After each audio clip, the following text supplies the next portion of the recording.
The screen is dark. Can't see nothing.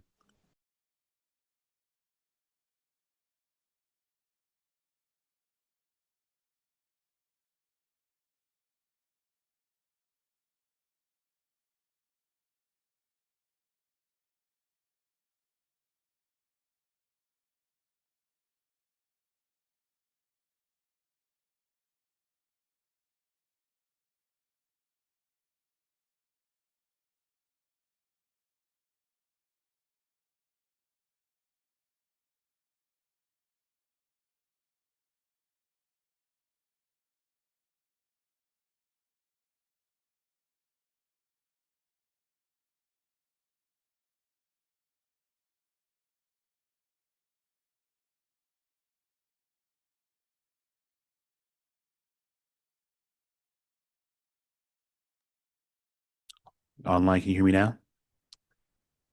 Yeah, okay now. Okay. Apologies for that. We were doing the Pledge of Allegiance in the room. Can we pull up the agenda for those online?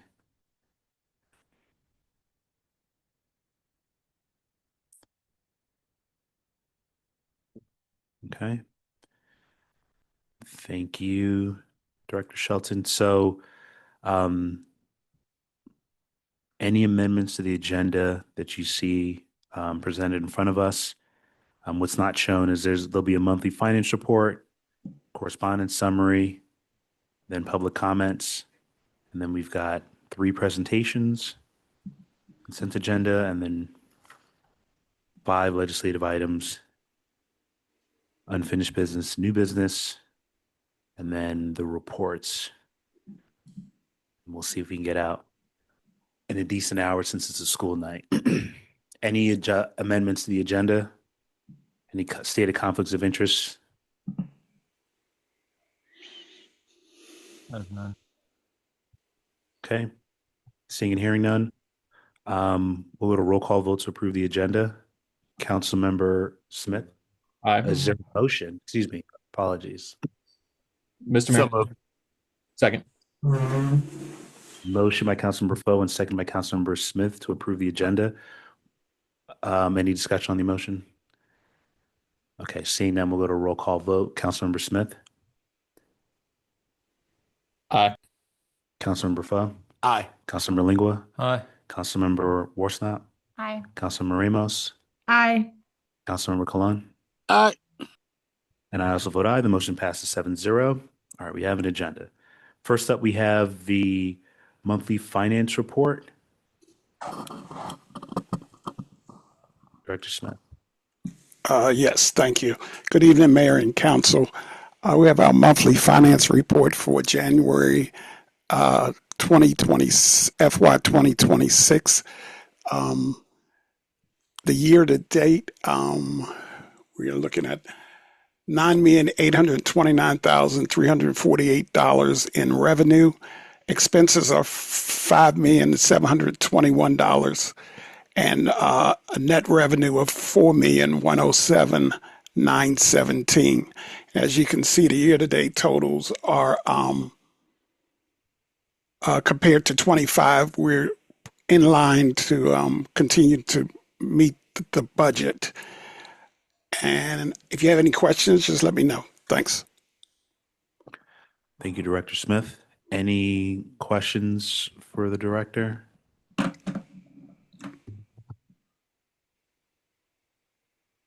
Okay, is there a motion to adopt the monthly finance report subject to audit?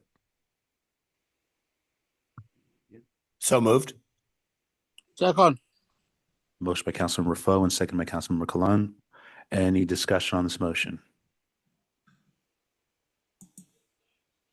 Okay. Seeing and hearing none, we'll go to a roll call vote. Councilmember Smith. Aye. Councilmember Foe. Aye. Councilmember Lingua. Aye. Councilmember Worsnop. Aye. Councilmember Ramos. Councilmember Ramos. Aye. Councilmember Colon. Aye. And also vote aye. The motion passes 7-0. Next, we have our correspondence summary.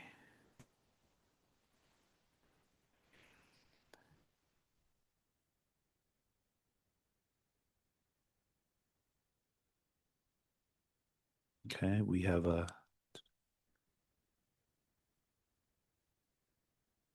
pulling it up online.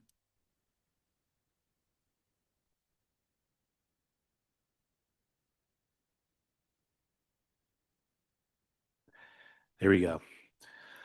The Prince George's County Planning Board confirmed the nominations that we sent to them for the Riverdale Park Legacy Mixed Use Town Center Design Review Committee for 2-year terms.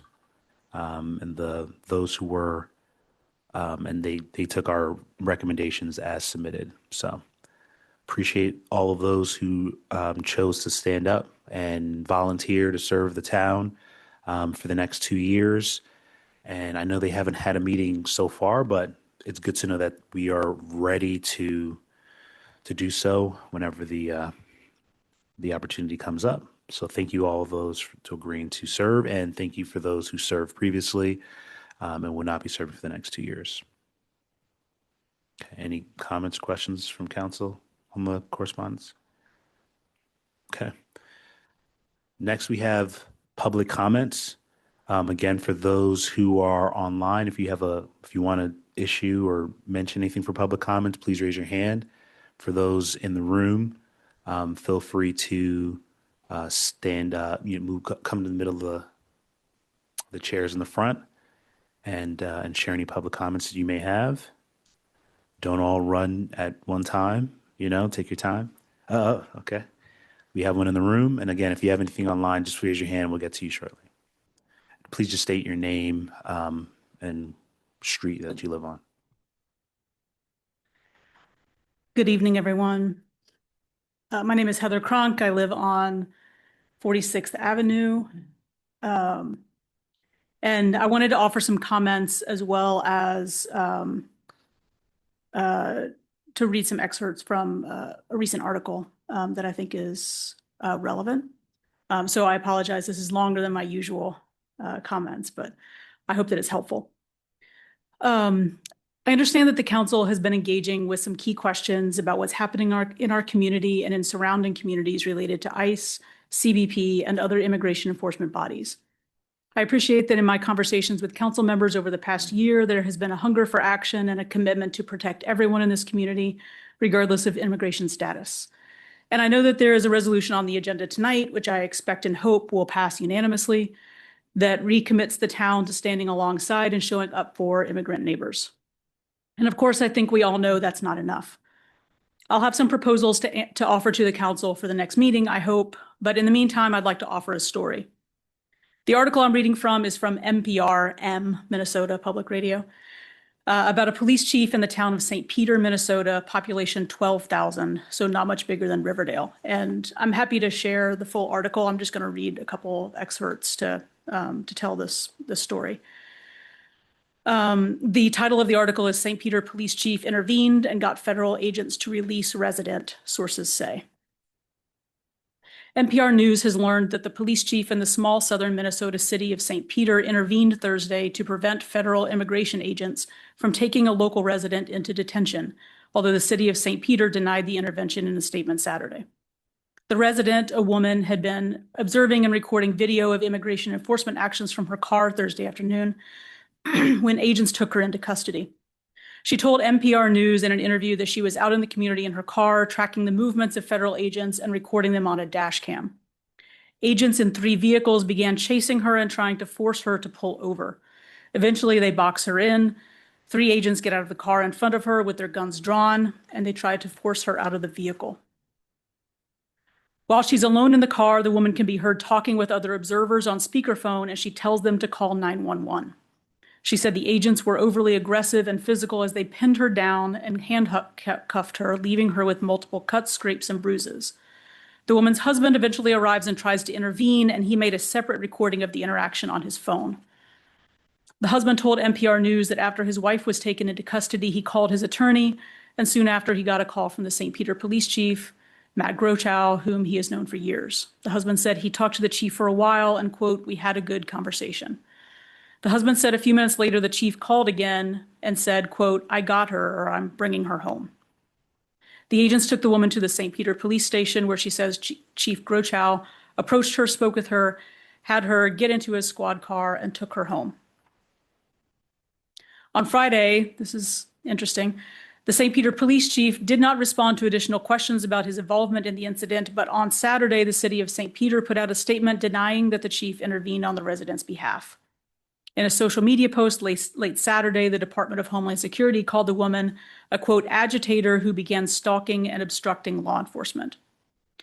The woman told NPR News she doesn't know what happened behind the scenes that led to her being released from federal custody, but she's grateful. And she praised Chief Grochow for expressing, quote, genuine concern about the situation and our well-being, and for showing genuine concern about ICE's presence in our community. I honestly think he would have done the same with anyone in our community who called upon him and his department for help. I know I've taken up a fair amount of space tonight, so I'll just close with this. I know the town does not have the legal authority to intervene in federal law enforcement action. But what if I'm arrested while out following up on tips from community members about ICE activity?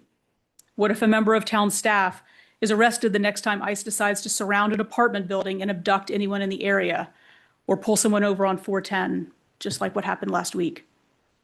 All of these things are happening now. They're not theoretical.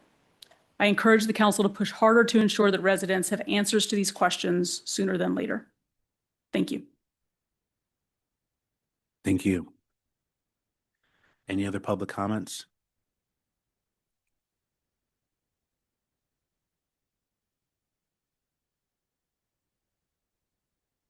We'll give it 30 seconds, and then we'll move on to our presentations.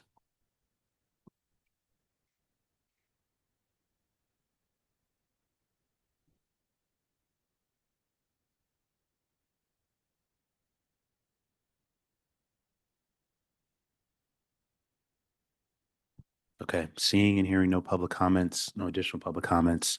We'll close public comments and go to our presentations. The first being the swearing in of the Board of Code Appeals, which we have the folks in person. So we'll do this. So for those who are going to be on the Board of Code Appeals, I ask you to stand up and come to the front, and we will swear you in.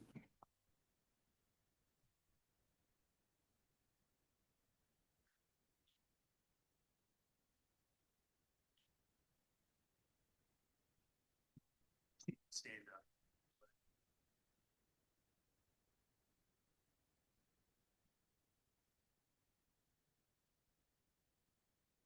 Okay. Yeah, feel free to get into the audience. So I'll say I, state your name, you all state your names. Do you swear or affirm? Do you have a preference of swearing or affirming? Swear, swear, swear. You can say affirm if you want, that's fine.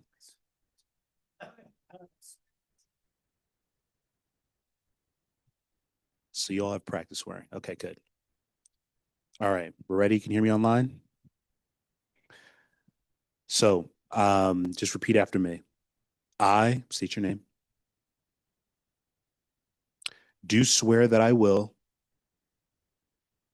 diligently and honestly administer the affairs of the Board of Code Appeals for the town of Riverdale Park, in accordance with Chapter 56 of the Riverdale Park Town Code, and that I will support the Constitution of the United States, and that I will be faithful and bear true allegiance to the state of Maryland, and support the Constitution and laws thereof, and that I will, to the best of my skill and judgment, diligently and faithfully, without partiality or prejudice, execute the office of, state your position. You can go down the line. You go first.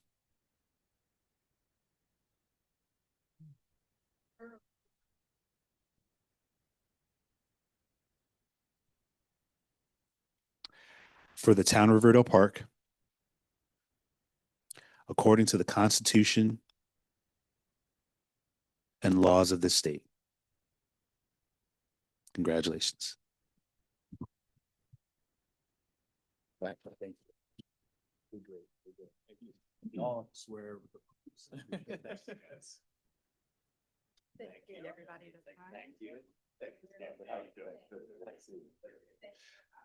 Now we just need your signature. You come up here and sign.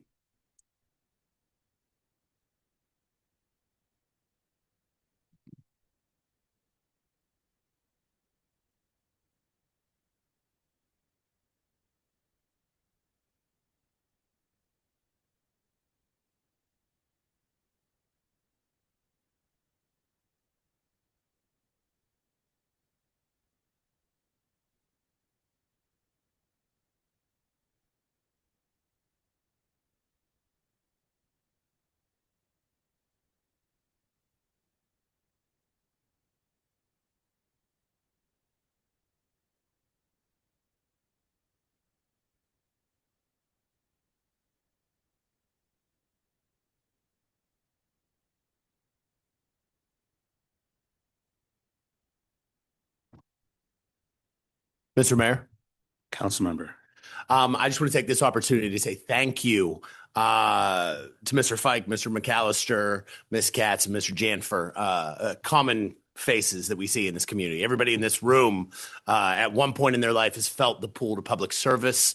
And I just want to say your resident social studies teacher and all of your social studies teachers in your life are super proud of what it is you bring to your community. Thank you for your service. It is very much appreciated. Thank you, Councilmember. Well said. And I think you echoed the sentiments of many of us on council. Thank you for choosing to serve. Okay. Next, we have a proclamation and recognition of Black History Month.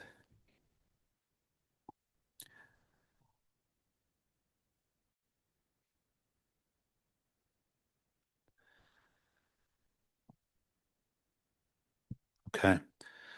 A proclamation in honor of Black History Month for 2026.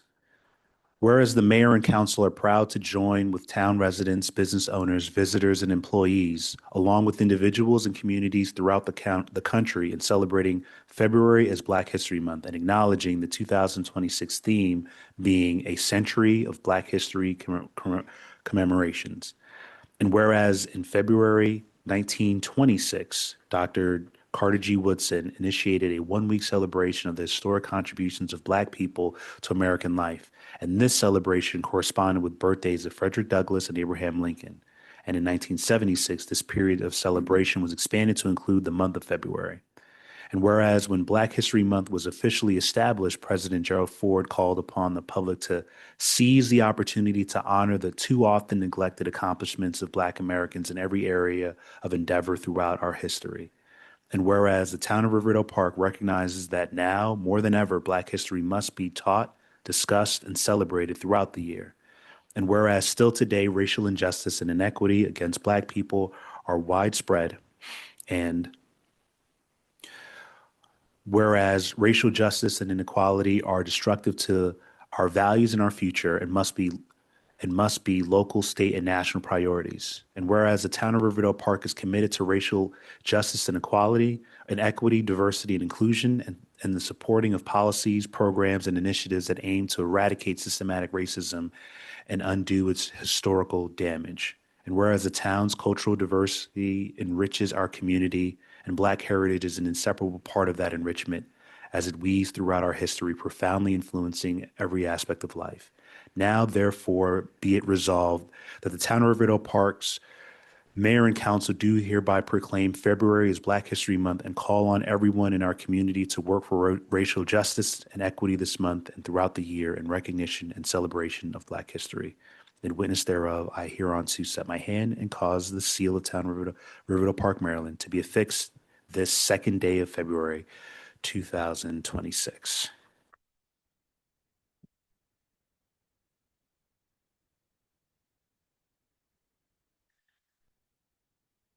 Been waiting for a long time to be able to read that for this town, and it's not lost on me that there hasn't been a person in the seat that reading that is hits a little different. So I appreciate the recognition, and obviously it's one of our core values as a community. So I appreciate you going on that journey along with me. Okay. Next up, we have our FY27 budget, which is the anticipated additions to the capital improvement project pipeline. Good evening, Mr. Mayor and Council, members of the community. I will be assisting with this tonight along with Director Lewis. Just for some background and positioning, and then Director Lewis will talk more about projects that the staff team is considering as we formulate the budget for 27, but more importantly, as we look at the next several years. And so we'll talk a little bit about capital planning tonight. The presentation tonight will have a focus on the additions, but as you see on the next slide, why continue a capital improvement pipeline? So capital projects must be planned, funded, and delivered over 1 or more years. As we all know, some of the projects take longer time. Others are planned in a year and occur in that year. And we'll talk about that as well. So a pipeline is a managed project flow. And if the council thinks back to December 16th, in that work session, we introduced, again, the concept of project pipelines and things we control, things we don't control, and how that impacts the final delivery or execution of a project. But having this type of a process supports transparency, it's disciplined, and we try to align things with funding and funding opportunities. Also, GFOA, Government Finance Officers Association, has specific guidelines on capital planning and budgeting, and we've incorporated those over the years, and that's kind of our guiding process. So per GFOA, on the next slide, you'll see that best practices, it's long range, separation or separate planning from authorization and execution, use clear, consistent priorities, and align projects with plans, equity, and affordability. And I would say what's not on the slide, but what's always in our minds when we're talking about projects on the staff level are the vision and commitment statements that the mayor and council have passed, as well as the town's diversity, equity, and inclusion statement. But the goal is to reduce fiscal shocks, to plan for things, especially on the acquisition side, where we have to look at our vehicles, our fleet, our needs for capital equipment, need for heavy equipment for removing ice and snow, for example. Those are things that you have to plan for. And then we also want to be aligned with grant opportunities and support value-based decisions. So how TRP is strengthening our capital project planning. So we're viewing capital planning as part of our long-term financial planning. It's a coordinated cross-departmental effort, and it's a continual process. So it's not static.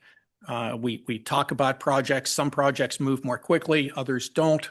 We hit roadblocks or a closed valve if we're talking about pipelines. And so you may have to shift.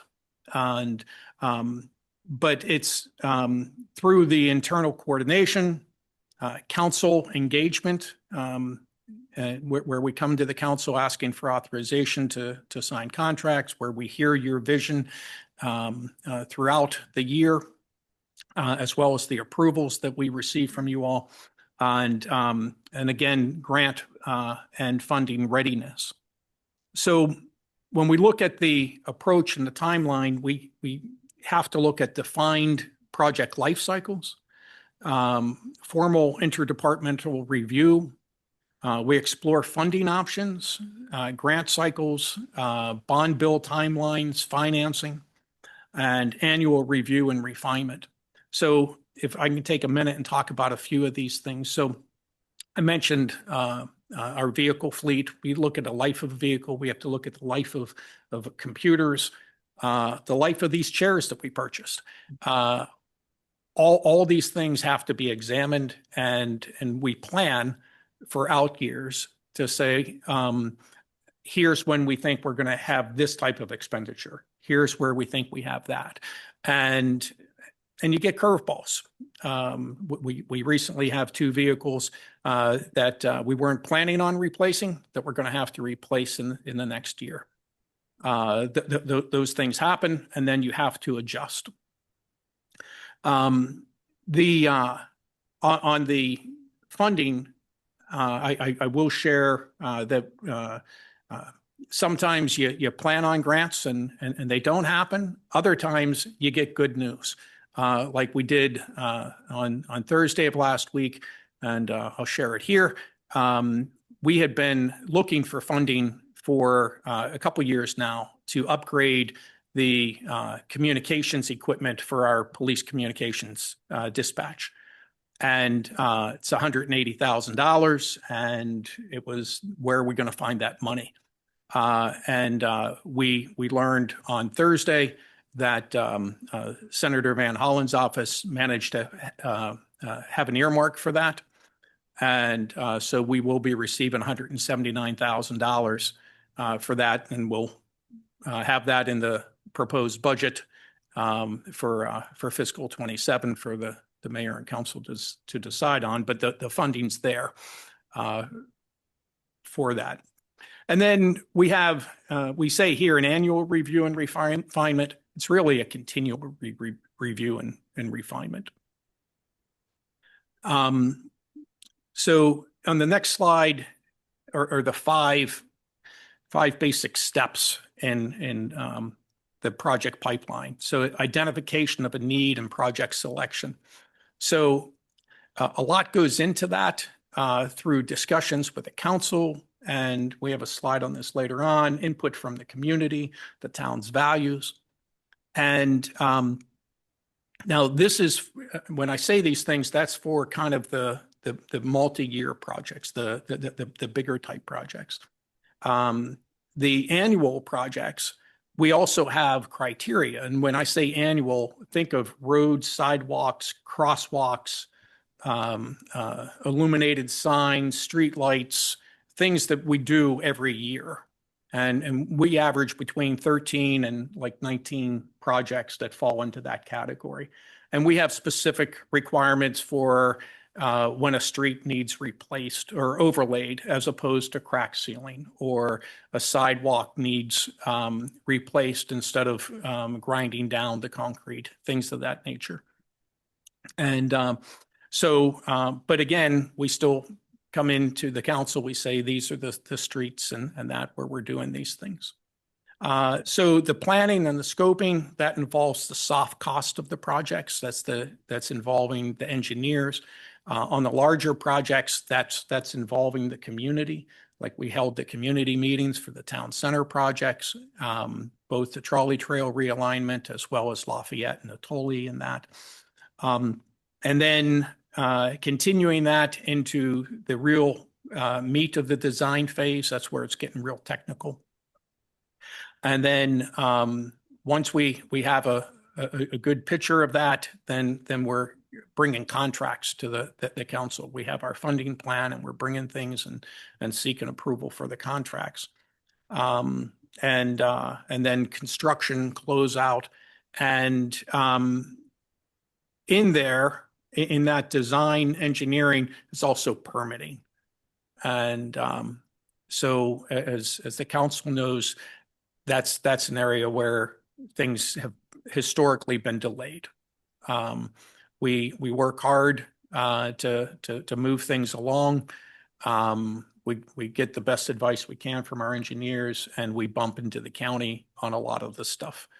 And I will say that we've had some success. I'll say it that way. In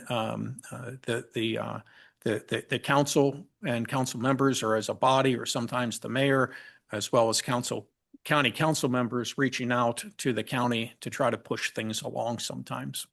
But it's going to remain a problem, and we will bump into this on different projects. And so I don't want to paint a rosy picture or a gloomy one, but just know that at times we're going to hit roadblocks that on the surface don't make any sense. And we'll have to work through those with the county, and we may be calling upon the council to help us with that. So what determines when a capital project moves forward? So selection criteria that's considered are things like public safety and regulatory compliance. So if there are things that we have to comply with, that gets a higher priority. Asset condition, risk of failure, project readiness.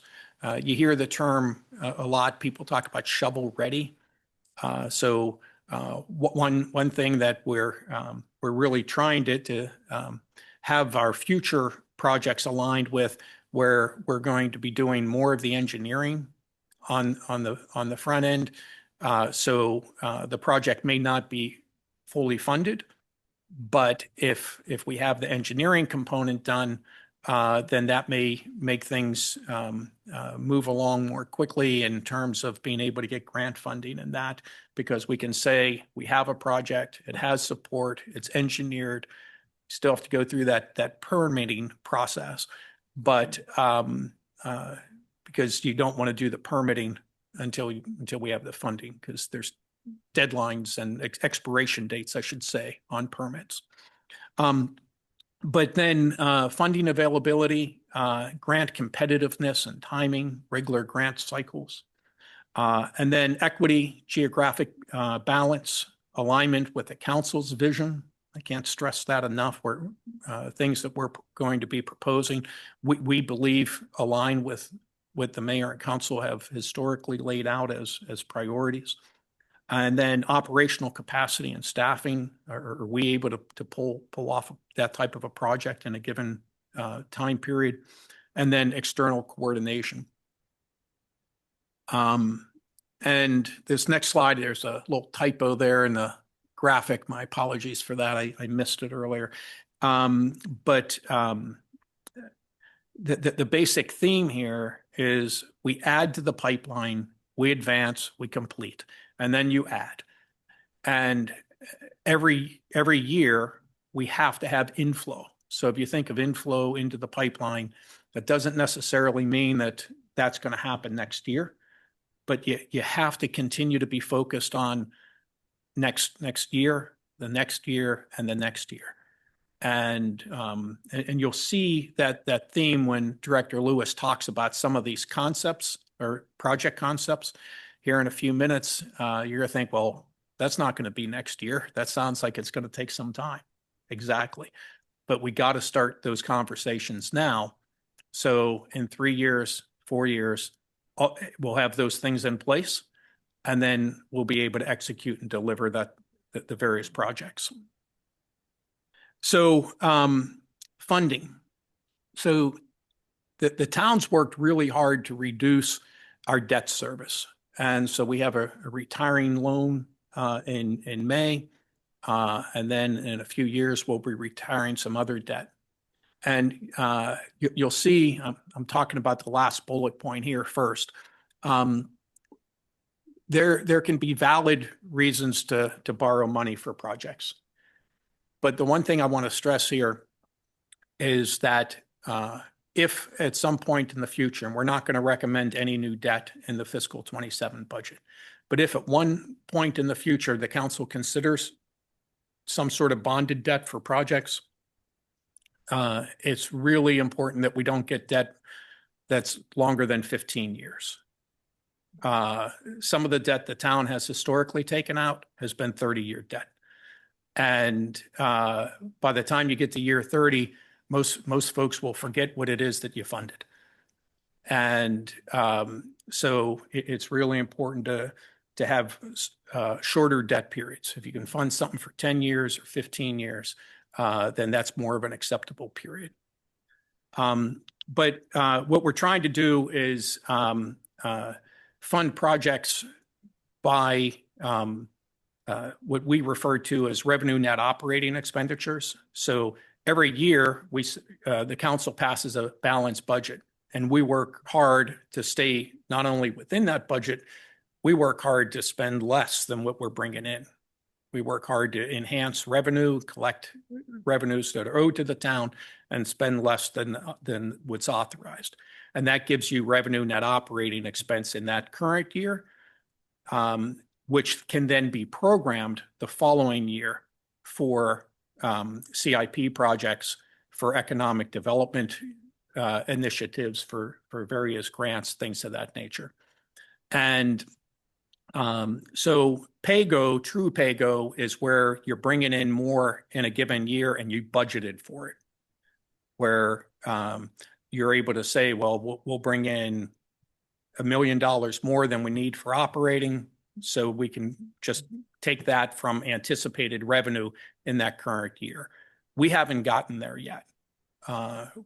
We've been using the revenue net operating, but at some point, the goal is to have revenue in the current year that we know is going to exceed expenditures, and we just haven't gotten there yet. But then we do receive restricted use revenues. So think highway user revenue. That pays for those annual projects. That pays for the road projects. Doesn't pay for sidewalks, but pays for road projects. And then PEG funds. And so that's public education and government monies. That's from our franchise agreements. That's Verizon and Comcast. And but for the next, I think it's the next 2 years, maybe 3. I'd have to check with Gentry. He's not with us tonight. We're already have obligated those because this camera system in here was eligible PEG expense, and we paid for general fund dollars, and we're paying ourselves back. So those funds are already committed for the next 3 years, I believe. It's about $20,000 a year is what we receive. And then external funding, county, state, federal grants, bond bills, legislative earmarks, things of that nature. And then as we look at 27, we're at this point in the budget development process, we're looking at about $1 million that to be transferred into CIP. And again, think of that revenue net operating expense from fiscal 25. So where we've had revenue projections, we had our expense projections, that net is probably right in the ballpark of about $1 million that we'll be able to put towards CIP projects. That's our goal. And we still have lots of numbers to refine in the next 6.5 weeks, but that's where we're going. And then with that, Director Lewis, are you taking this, the next slide, or am I covering this? I think you just covered the next slide. Oh, no, I meant the one input. after that. No, I meant the one after that. Yes. Yes. Is this you? This is me. Great. Okay. So I'll hand this off to Director Lewis. Thank you, Mr. Town Manager. Good evening, Mr. Mayor and council members and others in attendance. We receive input from many sources throughout the year to compile the list of proposed capital projects, including from this body, but also from members of the community, residents, businesses, and stakeholders in town, and sometimes from outside of town, our visitors. Department staff, of course, identified projects during this process. This year, or last year, however, we received recommendations from staff in neighborhood services and DPW operations. We also received recommendations, of course, for our Sustainability Committee and Walk Bike Drive Committee. And lastly, from asset assessments, known operational needs, technical studies, and safety requirements. Next slide, please. From this input, the staff compiled this list of fiscal year 2027 pipeline projects. I'm going to go through these pretty quickly. The Gateway Enhancement Program to include additional welcoming signs, landscaping, lighting, and public art in gateway locations. Public art and creative placemaking programs that may include murals, sculptures, art designed, streetscape elements, and other decorative planters. Trolley trail artwork project. This is one of my favorites, to include public art, interpretive elements, and placemaking features along the trolley trail. Community information and wayfinding improvements to include digital kiosks to share information on town events and wayfinding. Stormwater and drainage projects, which could include inlets below county standards that, if upgraded, the county may assume ownership and maintenance of, or 54th and Jefferson, where there have been reports over the years of roadway flooding. Paper street stabilization and naturalized right-of-way management. Neighborhood open space and small area enhancements using seating, shade elements, free library, the pedestal mounted boxes where residents can both take and leave a book. There's one currently on the trolley trail south of Queensbury. Jefferson and 54th to Spring Lane Streetlight Project to improve lighting on these streets. You may recall a year or so ago, we installed lights on 54th from Riverdale Road to Jefferson, and then had lights put on Pepco poles south of Jefferson. However, we've gotten feedback, including from Council Member Kellon, that the lighting is still not adequate. So we have added this project, or proposed to add this project, to next year's CIP. Solar panel project for our municipal center buildings and the Boys and Girls Club. 48th Avenue Ravenswood Pocket Park. This is an opportunity to install a park on 48th that dead ends at Ravenswood. Then the Queensbury Rain Garden project. This project will involve the removal of invasive species that have overtaken the rain garden over the last couple of years. And the next one, Maryland Avenue upgrade and enhancements between the town center and Riverdale Park Station, and naturalizing select parcels, as was recommended by a member of the sustainability community. We have 48 mowing sites. We certainly like to convert those to more naturalized areas, and then not have to continue mowing or intense maintenance at those locations. Next slide, please. This list includes projects that occur annually, and I'm sure the mayor and council are quite familiar with these. The projects will be identified through Walk, Bike, Drive, and Safe Streets for All. Of course, we'd continue to go do curb ramps where they're missing or not properly aligned. Our streets and sidewalk projects is an annual activity. We'd certainly like to add additional pollinator gardens, rain gardens, and we will install traffic signs throughout the community. We'll likely upgrade those, additional bus stop improvements, vehicle replacement, streetlight acquisition, street furniture, and waste receptacles, and technology projects. And with that, I'll turn it over to the town manager for any final comments he'd like to make. Thank you very much. Sorry, got to get used to the microphone. So a lot of information in a kind of a fast-paced presentation. So the next steps that we are taking is to take what we've put here, along with any input that the mayor and council or the community may give us, say over the next 2 weeks, on what you're hearing and seeing, and then we'll refine proposals into the proposed fiscal year 2027 budget. And the projects that Director Lewis covered in the last list, We're running a little bit behind on our fiscal 26 projects. Typically, we bring those to you in the fall, engineered in the winter, and we execute those in the spring. So we'll be coming to you with our annual road projects shortly. And then we'll be playing catch up a little bit on those. But in terms of adding the other projects to the pipeline, these are things that, as I said, some will move more quickly, some will take time. And figuring out the vision, I think of the Pocket Park, and actually it was Councilmember Foe brought this up to me 3 years ago. Okay. Community walk. I wanted to bring this up to like how these things work. I didn't mean to step on your toes at all, but it was a community walk organized by Director Barnes. And I think, Mr. Lecition, you pointed it out as a potential space, and I jumped all over it.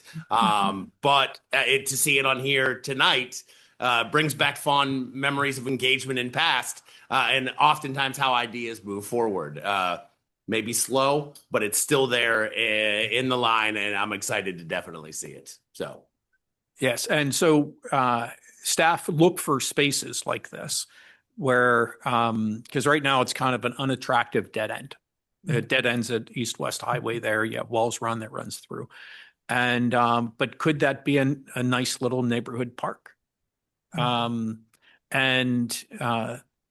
there's lots of questions to be asked on all of these projects. And probably the most important thing I can say tonight is even with the proposed budget, and we'll have budget public hearings and discussions, nothing moves forward unless we bring back and discuss them in detail with you all. So even if it makes the budget and it's like, well, let's have this go into the pipeline. And so it can be in the pipeline and maybe part of it's funded, maybe not initially. But these are things we're working towards. This is part of our planning. And then we'll have work sessions and discussions, and the mayor and council may say, hey, this one, can we move this one faster? And, or I'm not such a fan of this other one. Maybe we need to reconsider it. So there'll be lots of discussions on all these things. But with that, we'll be happy to take any questions with where we are tonight on the CIP as it relates to a proposed budget for fiscal 27. Thank you, Mr. Town Manager. From council, any questions or comments? Mr. Mayor. Councilmember. We'll do Councilmember Warsnop, and then we'll do Councilmember Colon next. Thank you. Thank you, Mr. Town Manager. Very helpful. 2, maybe 3 questions, and you don't need to answer them now. We can have a follow-up if helpful. I think at our last meeting, but maybe the meeting before that, a set of pilot and demonstration projects were proposed that were covered by a grant. Those fall under this category. So Just to clarify. whoever's controlling the screen, if you can go back to the presentation and go to where it talks about Safe Streets for All. Okay.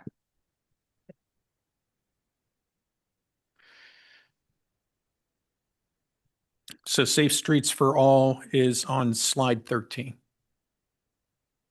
So we have that listed in our annual projects. Right. Okay. And so that, the curb ramps, all those things are things we're actively working on.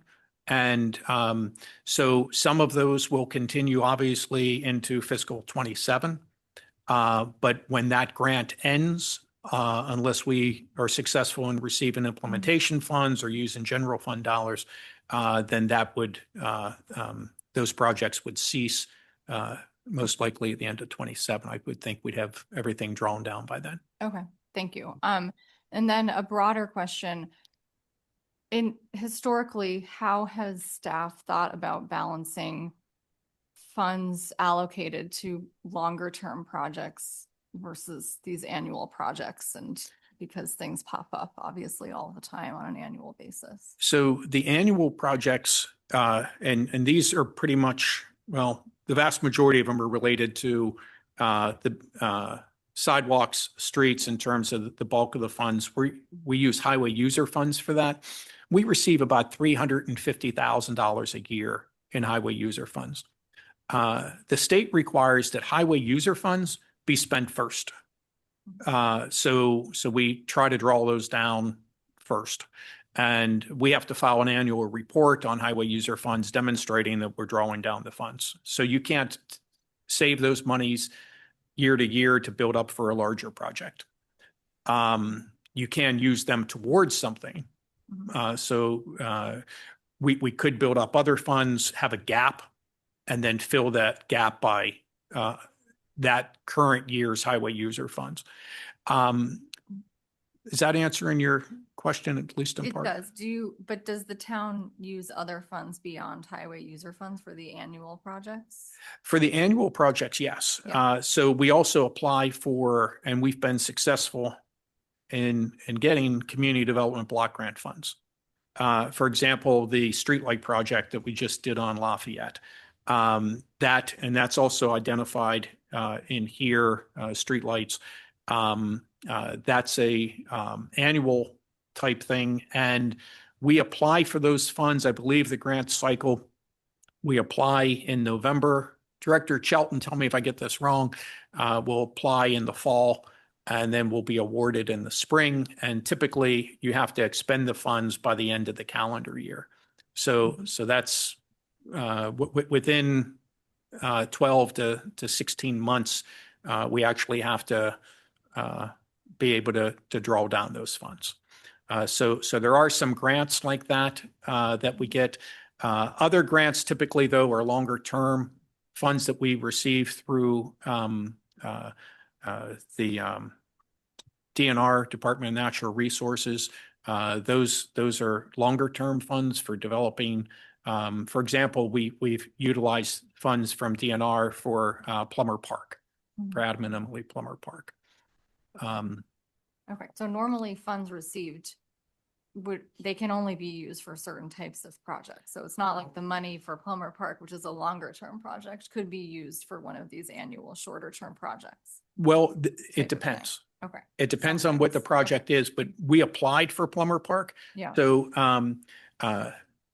if we can talk just for a minute about restricted versus unrestricted funds. And so if we specifically make a request, then those funds come with the limitations of that request unless we get it reprogrammed. And that would be the same for bond bill initiatives as well. Okay, thank you. Councilmember Clun. Yeah, I just want to ask Director Lewis concerning that street lights in Spring Lane over there to Greenway. I heard you said, I thought this year is the day you're going to say, this year you're going to complete this street lights. I heard you say next year. It will be right in fiscal year 2027 that starts July 1, provided funds are available. Okay. But you said before, you said they have already paid for the lights. Well, we installed lights on Pepco poles south of Jefferson on 54th, but you were one of those who said it's not adequate. I reached the same conclusion, and I may have heard it from one or two other places as well. So we're proposing to enhance street lights in that area and on Jefferson, which currently does not have pedestrian style lights, which focus more on the sidewalks than the street. So now postpone it to next year, 2027. Well, we're proposing to fund it in 2027. Those Fiscal other year projects were completed on 54th between Riverdale and Jefferson, and now we're proposing new lights on Jefferson as well as on 54th south of Jefferson. Okay, thank you. Thank you. Any other comments from council? Mr. Mayor, if I may. Go ahead. Thank you. Thank you very much for this presentation. I had a question on two of the slides. On the slide that has what determines when a capital project moves forward, and then later, about 4 slides later, on the input slide, you have two similar terms there. I was wondering if you could explain their relationship. That being on the seventh cell, you had asset condition and risk of failure. And then on the 11th one, you have asset condition and operational needs. I was wondering if you could enlighten us all the interrelationship between those two concepts. Yes. So first looking at slide 7, and that's where it says asset condition, risk of failure. And then slide 11, you said, sir? Yeah. Let me just When when you're looking at input and an operation. So I think that, and the thought process here is that I would say that it's the same, and it was phrased differently between the two slides.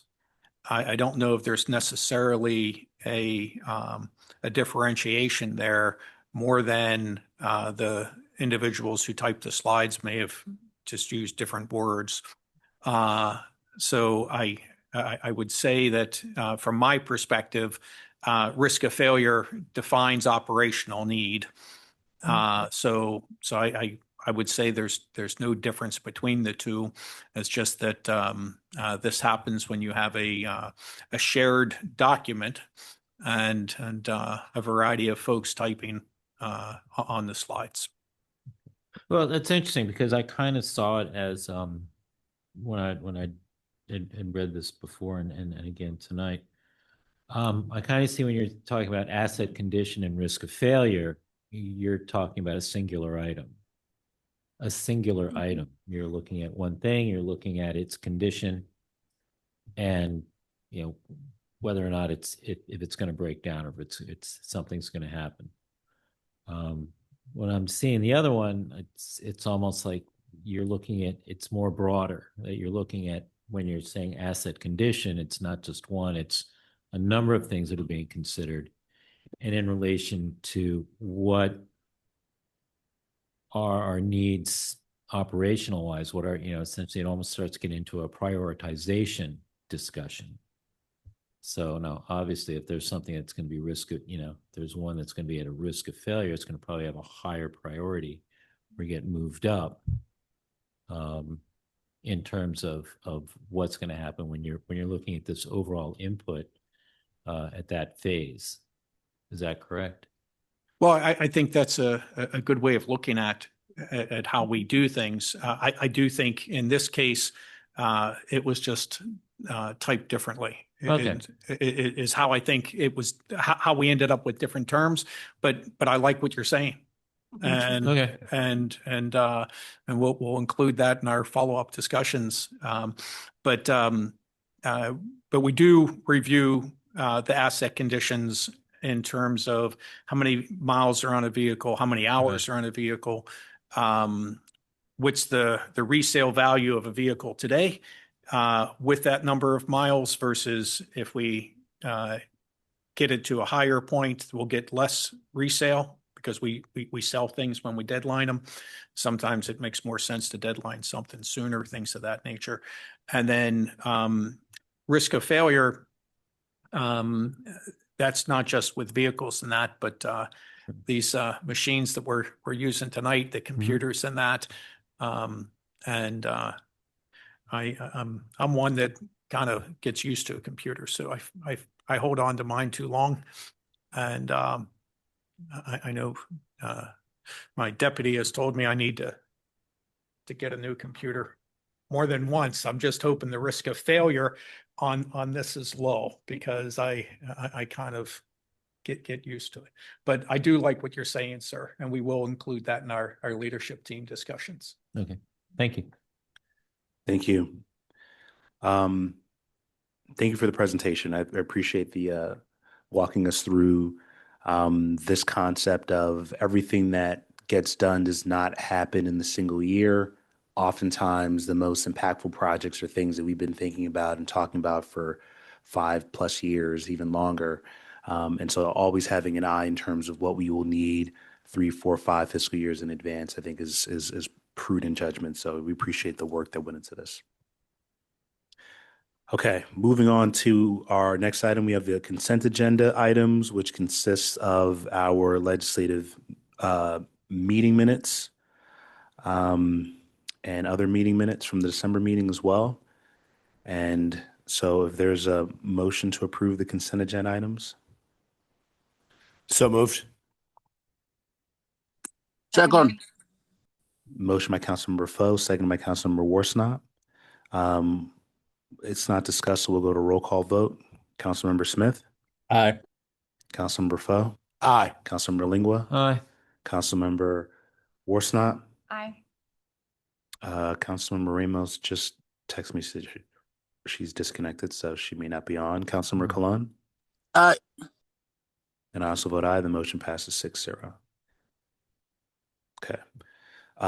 Next, we have our legislative action items. The first around the town's commitment to protecting the rights and dignity of all residents. Councilmember Worsnop, anything you want to add to this or introduce it? I'll just be brief.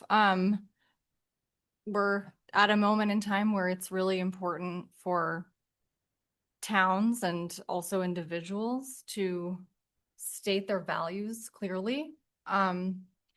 Statements are not sufficient. The town has taken, several actions this year, but also over the past several years, I think, to put this value into practice.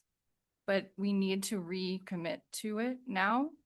It not only reminds us of what the town's values are, but also I think helps residents hold the town to account for these values, knowing that likely more will need to be done going forward, as Heather reminded us in her comments. And so I hope that we can together pass this resolution. We have the rights of all of us under threat, and particular communities feeling scared and not being able to live their lives because of the actions of the federal government at the moment. And so I feel it is important to make this clear statement. Thank you. Thank you, Councilmember. Is there a motion that we can discuss the resolution after the motion? Mr. Mayor, Councilmember. I'd like to propose a motion to adopt Resolution 2026-R-02, reaffirming the town's commitment to protecting the rights and dignity of all residents. Second. Motion by Councilmember Worsnop and seconded by Councilmember Lingua. Any comments or discussion on the motion? Yes, Mr. Mayor. Councilmember. I stated this last weekend, but in front of a more comprehensive audience, I wanted to say thank you to Councilmember Worsnop for writing this and taking the charge on this. I've been a part of this council for 9 years, and I've never done something like this. You are taking action. You are reaching out. You are texting. You are communicating. And that's what leadership looks like. And I just want to say thank you for doing that. Thank you. Thank you, Councilmember. Councilmember Lingua. I concur. Thank you, Councilmember. Any other comments from council? I'll just add that I agree with what's been stated before and the importance of, putting to paper, not just what the town has done. So much has been done over the last couple of years. And we need to be, clear that we're building on a base that exists as we move forward. And so I appreciate the initiative and sort of helping to craft this. And I know all the community inputs and workshops that you've done that inform your perspective on this. So thank you for doing that for the council and for the community. Any other comments or questions?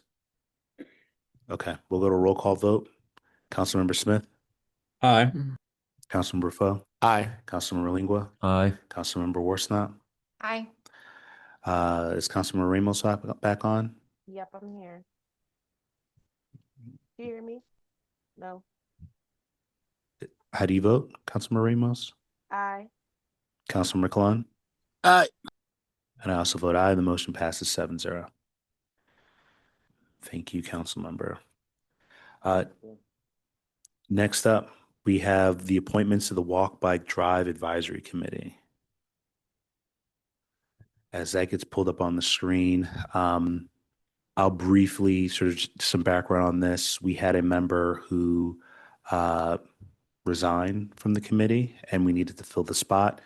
For those who are unaware, when this committee was formed, there were specific roles that needed to be sort of filled here. You can sort of see whether it's transportation and planning and urban design, civil engineering, public accessibility, urban bicycling, as well as representatives from our 2 schools, and then a business owner and a resident that did not necessarily need specific education or experience. And so we received inquiries in terms of people who were raising interest on the council, and Dan Barron, actually, who was currently in the slot that was just a regular resident, no experience or education needed, was able to actually probably hold a few different spots. And so moving him to another spot to allow for Stephen Hardig to join the committee as well. And so that was the reshuffling. That was part of that. So with that, is there a motion to adopt the resolution?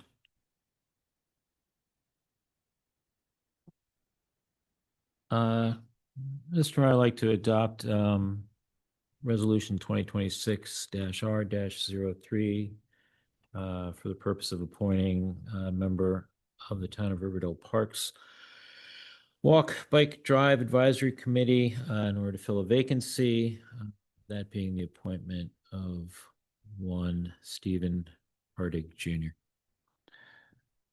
There's a motion. Is there a second? Seconded. Motion by Councilmember Lingua and seconded by Councilmember Foe. Any discussion on the motion? Pardon me, Mr. Mayor. The way I'm seeing this, we're doing 2 appointments here, both Mr. Barron and. Yes, I guess technically we're moving around an existing appointment. So you want to But amend your technically the new appointment. Yes, the new Okay. appointment. We're good then. Okay. Any comments on the motion? Discussion?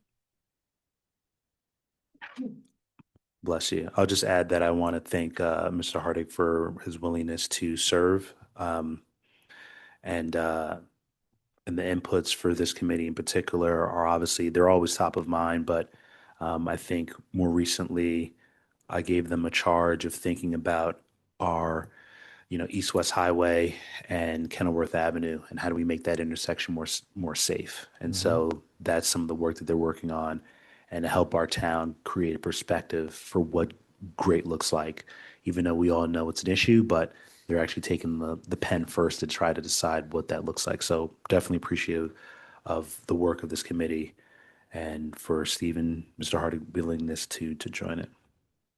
Okay, with that, we'll go to roll call vote. Councilmember Smith. Aye. Councilmember Foe. Aye. Councilmember Lingua. Aye. Councilmember Worsnop. Aye. Councilmember Ramos. Councilmember Ramos.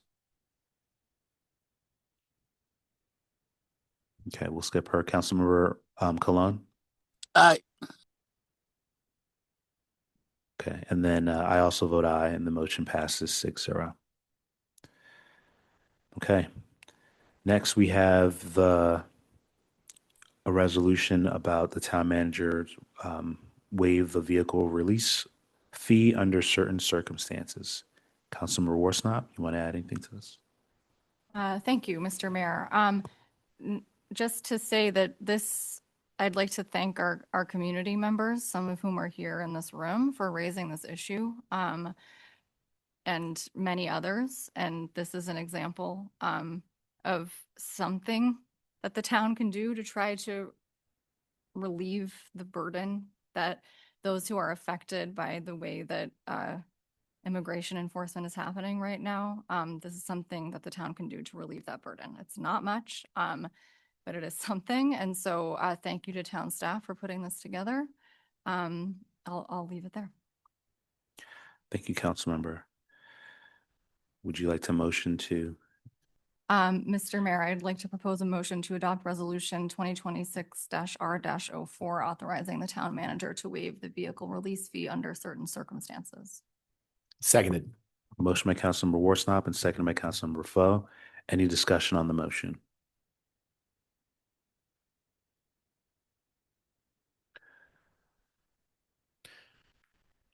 Other than the fact that this makes very practical and pragmatic sense, I think that pretty much covers it. We're waiving, we're right now waiving fees for building permits. So Sure. this definitely just falls very much into that category at the time. Thank you, Councilmember. Okay, hearing no other comments, we'll go to a roll call vote. Councilmember Smith, Aye. Councilmember Foe, Aye. Councilmember Lingua, Aye. Councilmember Worsnop, Aye. Councilmember Ramos, Aye. Councilmember Kalan, Aye. and I also vote aye. The motion passes 7-0. Thank you. Our fourth legislative action item is around the task order contract with DNF Construction for the installation of Beale Circle Bioretention Project. Yes, good evening, Mayor and Council, members of the public. Staff are asking that the Mayor and Council will authorize the town manager to sign a task order with DNF Construction to install the Beale Circle Bioretention Project for an amount not to exceed $85,872, which reflects a 10% contingency. This is for CIP 24 PW04. As noted last week in the work session, staff solicited cost proposals from all three on-call construction contractors. This project is funded through the Prince George's County Stormwater Stewardship Grant Program, and this project is distinguished from the Beale Circle Stormwater Improvement Project, which will address persistent flooding between the inlets on Beale Circle. We would like to correct some of the information that was presented last week on January 26. This bioretention work per the approved fiscal year 26 budget is funded by an $89,000 grant and a $50,000 town funds unrestricted for a total budget of $139,000. The project engineering costs total over $30,000, leaving $108,000 for construction costs, including contingency. It will be funded first using the remaining county grant, and the balance then will be funded with the town's unrestricted funds. We anticipate to be under budget on this project by $23,000. In addition to that, Prince George's County will provide the trees as an in-kind contribution subject to approval, with planting anticipated in fall 2026. Thank you, Ms. Peaks. Mr. Mayor, Councilmember. I'd like to make a motion to authorize the town manager to sign a task order contract with DNF Construction to install the Beale Circle Bioretention Project for amount not to exceed $85,872, reflecting a 10% contingency. Is there a second? Seconded. Motion by Councilmember Smith and second by Councilmember Foe. Any discussion on the motion? Mr. Mayor, Councilmember. just would reiterate comments from our previous meeting from the work section on this project. We know that there is a lot that needs to be done to mitigate stormwater in our community, and that as much as a large multi-million-dollar project would help, and we'd love to have it, even that's likely not to fix the problem, but it's doing as many things like this, smaller projects around the community that we can find, in addition to hopefully one day putting a big dent in it with a larger project. Happy to support this, happy to carry the motion, and particularly would express thanks to the county for the in-kind contribution of the trees for the project. Thank you, Mr. Mayor. Thank you, Councilmember. Any other comments on the motion? Okay, I echo the statements that were made. Seeing none, we'll go to roll call vote. Councilmember Smith. Aye. Councilmember Foe. Aye. Councilmember Lingua. Aye. Councilmember Worsnop. Aye. Councilmember Ramos. Aye. Councilmember Kalan. Aye. And I also vote aye. The motion passes 7-0. Our last legislative item is on talking about installation of rain gardens. Yes, good evening. Staff would like to ask the mayor and council to authorize the town manager to sign a task order contract with ENR Services to install rain gardens for an amount not to exceed $88,220, reflecting a 10% contingency for CIP 24 PW06. Thank you. Is there a motion? So moved. Second. Motion by Councilmember Foe and second by Councilmember Lingua to authorize the town manager to sign a task order for contract with ER Services to install rain gardens not to exceed $88,220. Any discussion on the motion? I think what was said before carries over to a project like this, small steps adding up into bigger impact. So appreciate this. Mr. Mayor, if I may. Councilmember. My one question is, besides the sounding, it's very good project to pursue. I was wondering if staff could inform the council when they will be contacting the other stakeholders in the area, that being residents, as well as Maryland National Capital Park and Planning Commission as well. I can answer that if I may, within the next 30 days. Okay. Thank you. Thank you, Director Lewis. Thank you, Councilmember. Any other comments? Okay. Seeing and hearing none, we'll go to a roll call vote. Councilmember Smith. Aye. Councilmember Foe. Aye. Councilmember Lingua. Aye. Councilmember Worsnop. Councilmember Ramos. Aye. Councilmember Colon. Councilmember Colon. Aye. And I also vote aye. The motion passes 7-0. And that concludes our legislative action items. Next up, we have unfinished business around council rules of procedure. A reminder, there's a rules of procedure document that's been shared with the council.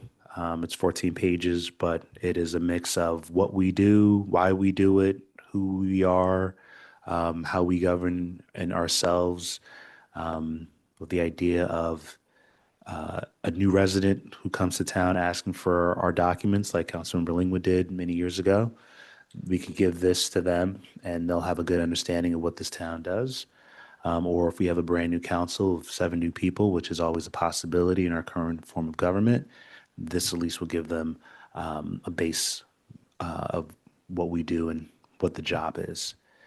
And so with that, any comments, thoughts from council after reading the document? I'll open the floor to anyone. Mr. Mayor. Councilmember Worsnop. Thank you. Thank you again for drafting this. I read it through. It looks very good. And I agreed with most of it. I had like some little wording suggestions in a few places, and I'll get to you on that later. But 2 items to raise that were mentioned, but maybe could use more discussion or clarification. One, under types of meetings, section 6. New business, I think, is implicitly discussed like under work sessions, but maybe we want to break that out as its own topic for how to handle new business when it should be brought before council and in what form. Like, do we only want to accept things that have been formally proposed before, or can they just be mentioned, and by whom and in what form? So I wanted to raise that. And we obviously want to strike a balance between having the public and councils being able to review things with needing to address pressing items as they come up. So I'll leave that there. Hopefully we can discuss that further. And then second, public comment.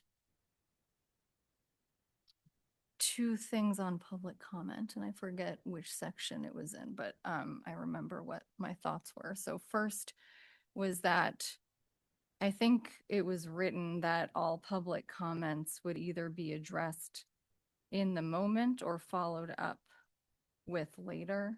I think that was written. And I was happy to see that because it has been unclear to me whether comments were supposed to be addressed at the time or later and who is addressing them. And so we might also kind of want to pull that out and maybe make that a little bit more explicit and note whether we are going to have time in a meeting for responses or whether those are all being held like for a later date. The other thing I wanted to note is that there was no time limit, I don't think, in the public comment. I thought I was on page 11 of the document. Yeah, In the blue text. yes. Is there? Did I miss feel like it? it said 3 minutes on public comments. I wasn't sure. I'm just reviewing it for the first time. Okay. I apologize. 3 minutes for council. But I'm sure you're Maybe right. I'm wrong. We can- Let's confirm. Yep. It's there. Yeah. Okay. Before we get into any one of those, are there any other topics on the council procedures that we want to hit on? Councilman Ringwell?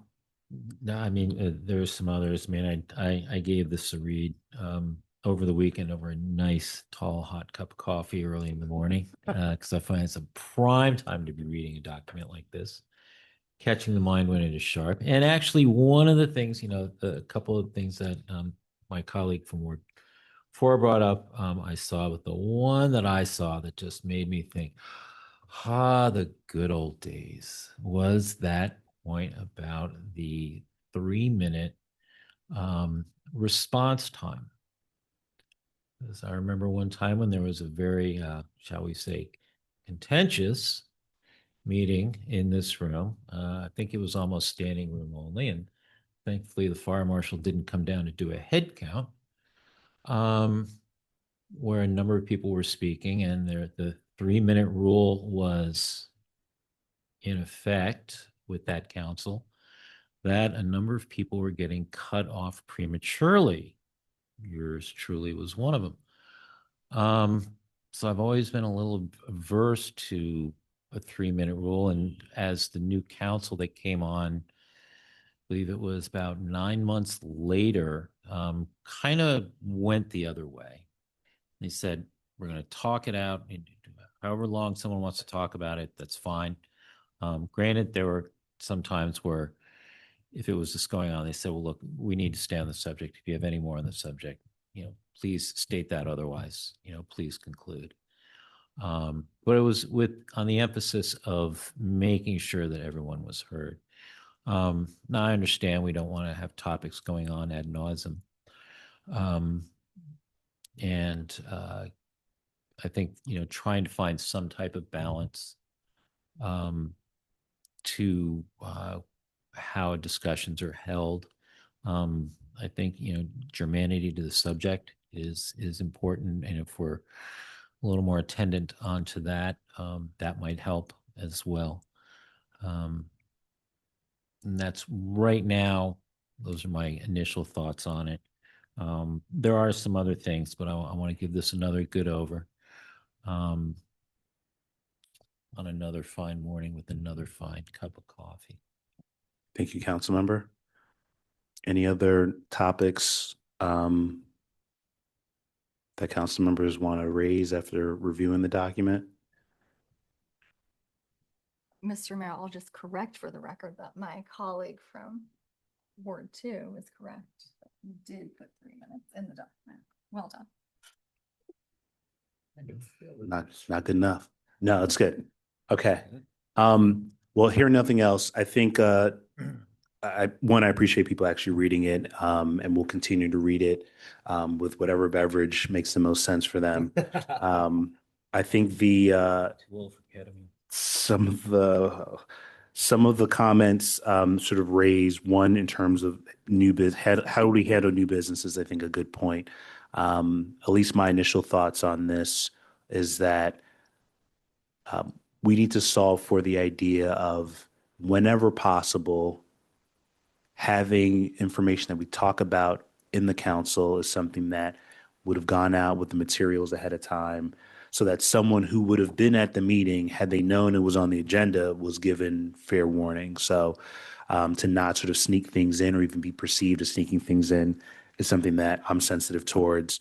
That being said, there are items sometimes that come up that are new, right? And so we have one today on our council, right? In between when the agenda was finalized, there's a groundswell, and we want to make sure something gets on. You know, in this case, we were able to put it on before the agenda was sent out, so that makes sense. But you know, creating a space for that is something we can think of. You mentioned another thing in terms of the type of meetings and how new business is handled. How do we handle new business for a legislative meeting versus a work session? I think the ability we should actively suspend the rule if we want to vote on new business in a legislative meeting that's coming in for the first time. So my thought process, not to say that it can't happen, but we have to actively choose to do that. The same way we will sometimes actively suspend the requirement for like ordinances that are sort of introduced and then not voted on in the same meeting, right? We understand, you know, extenuating circumstances happen. So treating it in a similar way as well makes a lot of sense. Any other thoughts on new business? Is that track? Did I miss anything in your questions? No. Yeah. And then for public comments, that's a good point. I think, and I'll re-review what I wrote. But the thought process being, we don't necessarily want to get into the habit of responding to every public comment in real time. I always think of, you know, we got one today. If we had standing room only, and if we're giving people more than 3 minutes per comment, you know, I've seen other, even locally, like county meetings that have gone 5.5 hours because everyone showed up on time. They had the right for public comment, and you know, people are using their full 5-minute allotment to try to respond to each one. You know, we'll be here. You know, we'll have to bring sleeping bags with us for these meetings. But I think if there are instances that can be answered, whether that's in a you know, town manager's report or a mayor's report afterwards, maybe we can try to hit that. So it's a balancing act so people aren't waiting for written communication afterwards when we know it's an easy fix or an easy answer. So we'll take that into advisement and try to take another pass at it. And if anyone else has a way that they want to word it, please feel free to take the pen on that as well. And then the timing, I asked what's reasonable. If 3 minutes is too short, we striking a balance. Is that a time number on it, or we're just going to use judgment or discretion of the chair to make that call, which we could do, but obviously I try to think of what's fair and equitable. I might have a quick response time, and maybe is it because you know, if you're talking versus someone else talking, like does the timing different? So one thing that a time limit has is that it's fair if it's applied equally. But you're curious of your thoughts in terms of what might be more equitable. Gosh, yeah, off the top of the head, I think really it's just one side of me just says, what's the situation dictating?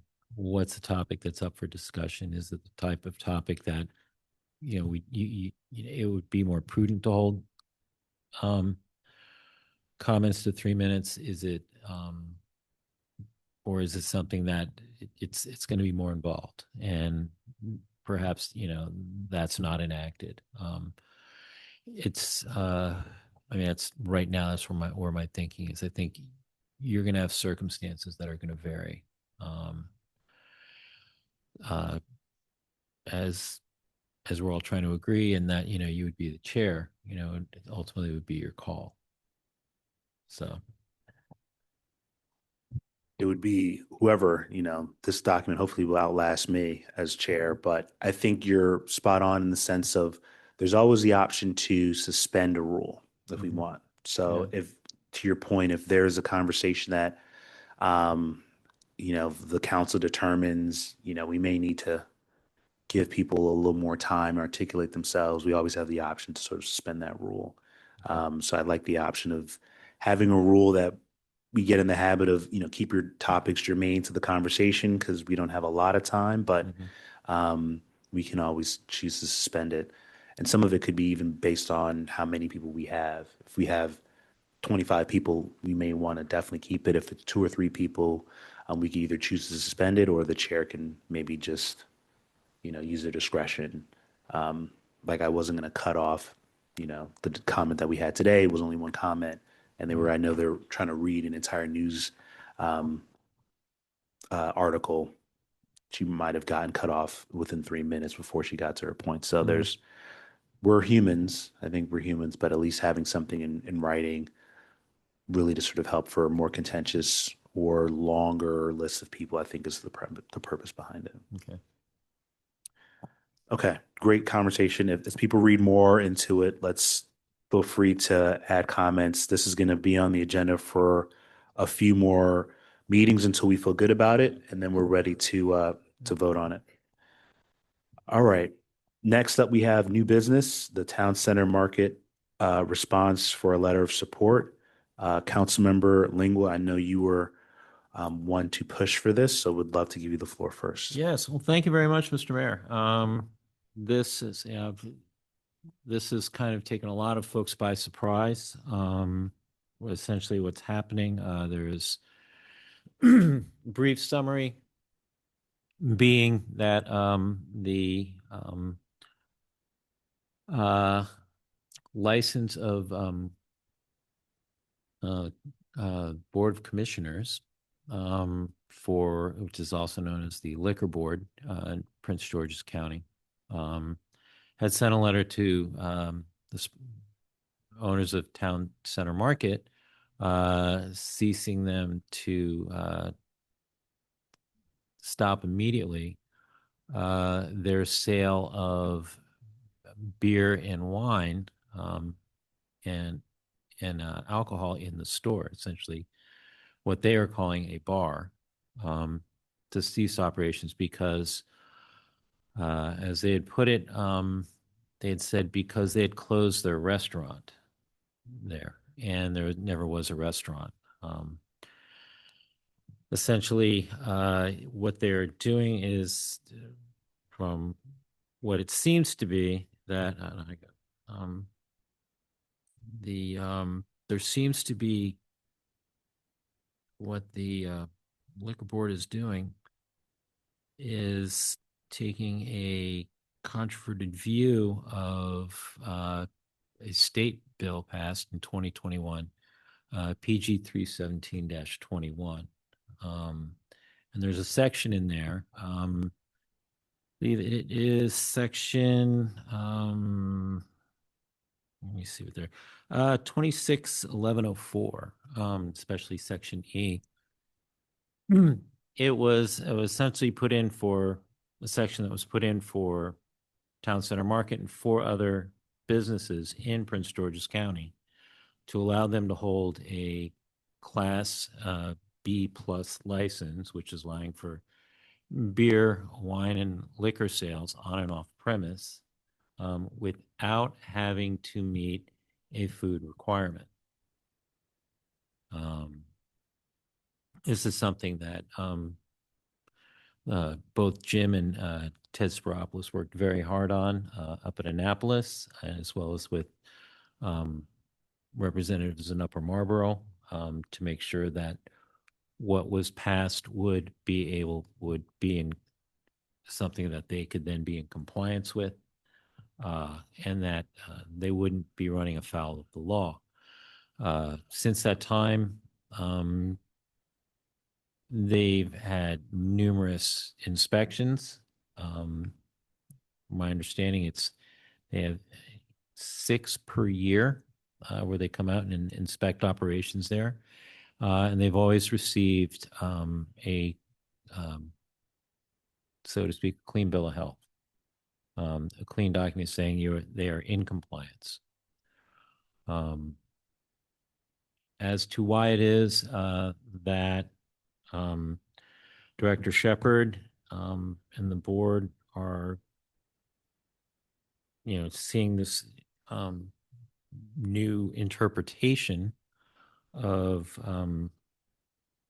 PG 317.21 is really something that's just the speculation of many with no clear answer.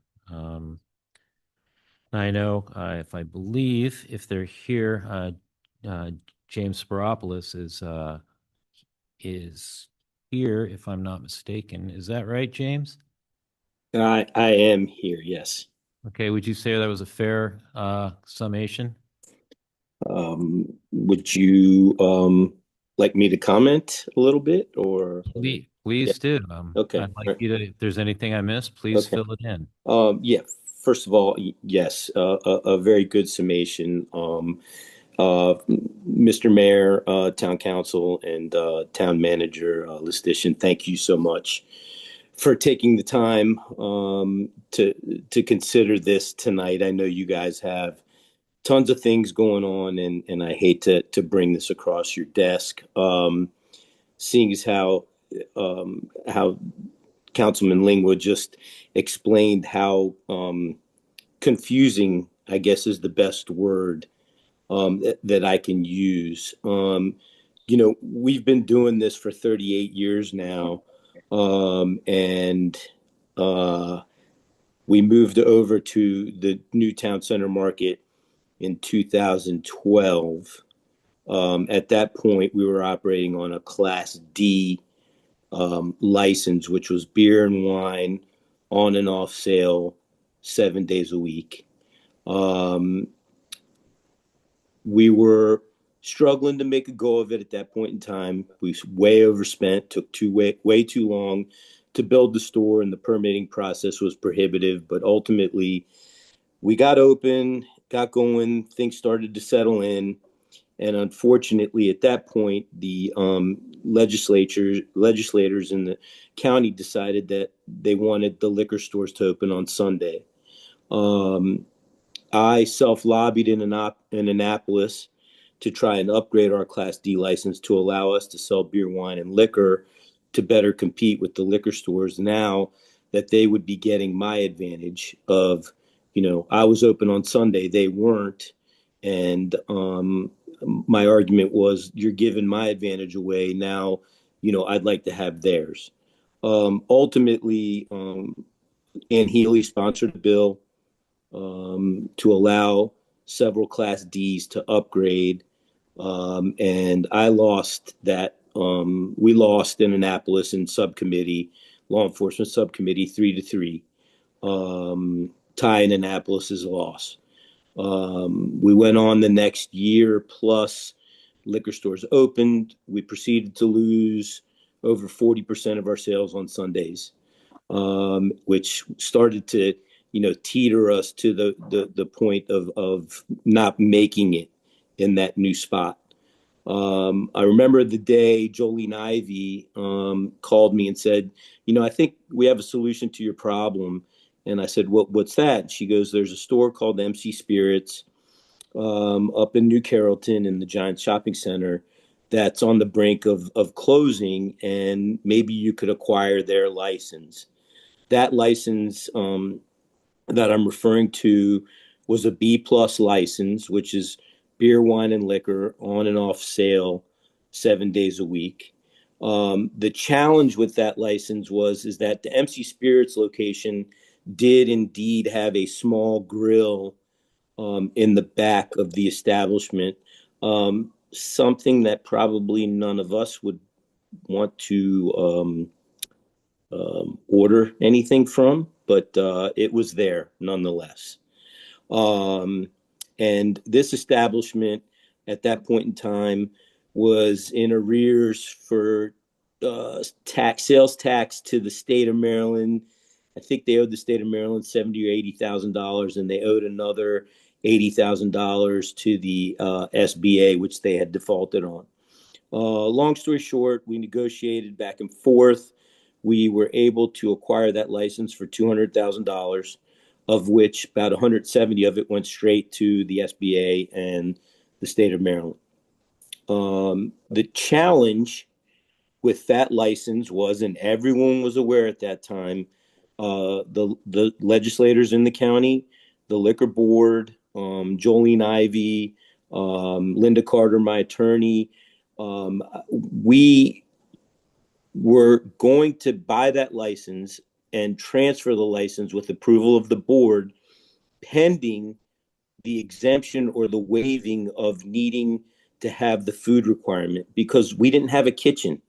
We couldn't afford to build a kitchen even if we wanted to at that point in time.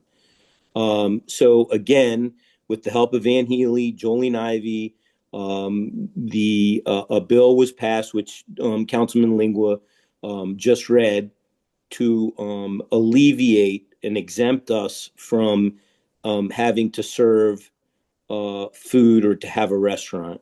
And from what I recall, that bill passed unanimously and ultimately became law. The license transferred. We conducted business as we normally did, just with now adding liquor to the establishment, and things started to, the ship started to right itself. It turned out to be probably one of the most impactful decisions that we made. Otherwise, I don't know if we would be there today. Subsequently, the license is renewed annually since 2016 with that license in place. The liquor board has renewed it every year, 10 years in a row. As the councilman mentioned, they inspect our store no less than 6 times a year. Never have we been cited or received a violation. What is so very troubling here is to get a letter like this and to be in good standing and have a great reputation. And I would like to think that we are probably one of the best liquor stores in Prince George's County and maybe even in the state of Maryland. To call the director of the organization that oversees me and what I do for a living, and to sit and talk with him about the letter that he sent me and point out the law, and for him to just give total disregard and ultimately tell me, well, we just don't think that a bar should be in a liquor store. It was, I'm not quite sure why this is happening, why it happened. I hired Linda Carter, who's been an attorney that specializes dealing with Prince George's County Liquor Board. My brother and I have spent probably close to $15,000 fighting this issue, which, you know, we've been deemed guilty before proving our innocence. And I've had the Alcohol Tobacco Commission, Jeff Kelly's the director, their attorney, Tom Akris. Steve Wise is our lobbyist and attorney for Maryland State Licensed Beverage Association, of which I'm the vice president. I'm very active in Annapolis with issues that arise in my industry. Very often, Prince George's County legislators call me for the answers or advice on issues that we may be having. I don't know what else we can do other than, you know, continue to send in, you know, letters of support, which is what we're here asking for tonight. But ultimately, I think Councilman Lingua hit the head on the nail, is that regardless of what we like or what we don't like, the law is very clear on what we're allowed to do. It doesn't matter what the liquor board's opinion is or what they like or what they don't like. And it seems to me they have overstepped their authority. Just today, Linda Carter, my attorney, has filed a petition for dismissal, which I don't think is going to go through. For some reason, they will not relent, and they think they're correct, even though we're reading the same documents, the same letters, the same language. Multiple attorneys have reviewed this, and all of them are of the same opinion that this is absurd. Linda has now drafted letters to, I think, 17 legislators, most of which were around at that point in time, for them to sign, basically stating what their intent was when they voted unanimously to pass that bill, which ultimately became law. This, begs the question of a much bigger problem here. I don't know how my brother and I, even if we navigate past this, how we can subject ourselves to being governed by an authority that doesn't seem to follow the law. So I will tell you that the support of the residents, the community, our customers has been beyond overwhelming. It has been humbling. And there's nothing better to know when people support you and it validates what you've worked so hard your entire life to do. I greatly appreciate, being a small business in Riverdale Park. We're proud to be there. We love our customers. And I often testify in Annapolis that there's not many, if any, liquor stores that are present in residential neighborhoods where their neighbors want them there. It is a very unique situation, and we feel very lucky and blessed to be there. And certainly we hope we can continue to operate as we have been doing within what the law allows us to do. I'm worried about not only, the self-preservation of our business, but, we have about 19 or 20 employees that we take very good care of. And if they were to close our bar, 4 or 5 of them probably would have to be let go. And I wouldn't even know how to explain this to them. They're very concerned and worried. The liquor board showed up to the store the other day, unannounced, which they don't need to, videoing and, kind of intimidating my staff and asking questions. Was there ever a restaurant here? No, there never was a restaurant there. We have no reason to lie. We follow the law. And I would just really appreciate the town to take a position that, no, we're not going to sit and watch a small business in our town to be bullied like this. Any other questions? I'd be more than happy to answer. And I hope I haven't taken too much of your time. I appreciate the comments and the background and the color on the situation and how it's impacting, your business and the community at large. So thank you for that, Mr. Skouropoulos. Any comments from council? Mr. Mayor. Councilmember Fell. I always love to tell the story. My wife and I were looking for homes in Northern Virginia, and just nothing really satisfied what it is that we were going to be paying for, or what we actually wanted. We decided to take the opportunity to look at homes in Hyattsville. And I'm glad that we absolutely did. We then looked at a home in Riverdale Park when we were looking at the prices of homes in Hyattsville. We settled on our house at 4801, and after walking through it, we loved it. This is a time period when there was very few places to eat locally, even fewer places to grab a drink. And we went and we sat out on the patio at Town Center Market. And it's there that we decided to become residents of this community. Fast forward 4 years later, I become a council member. I get to know the Skouropoulos family and what it is that they've tried to achieve in this town.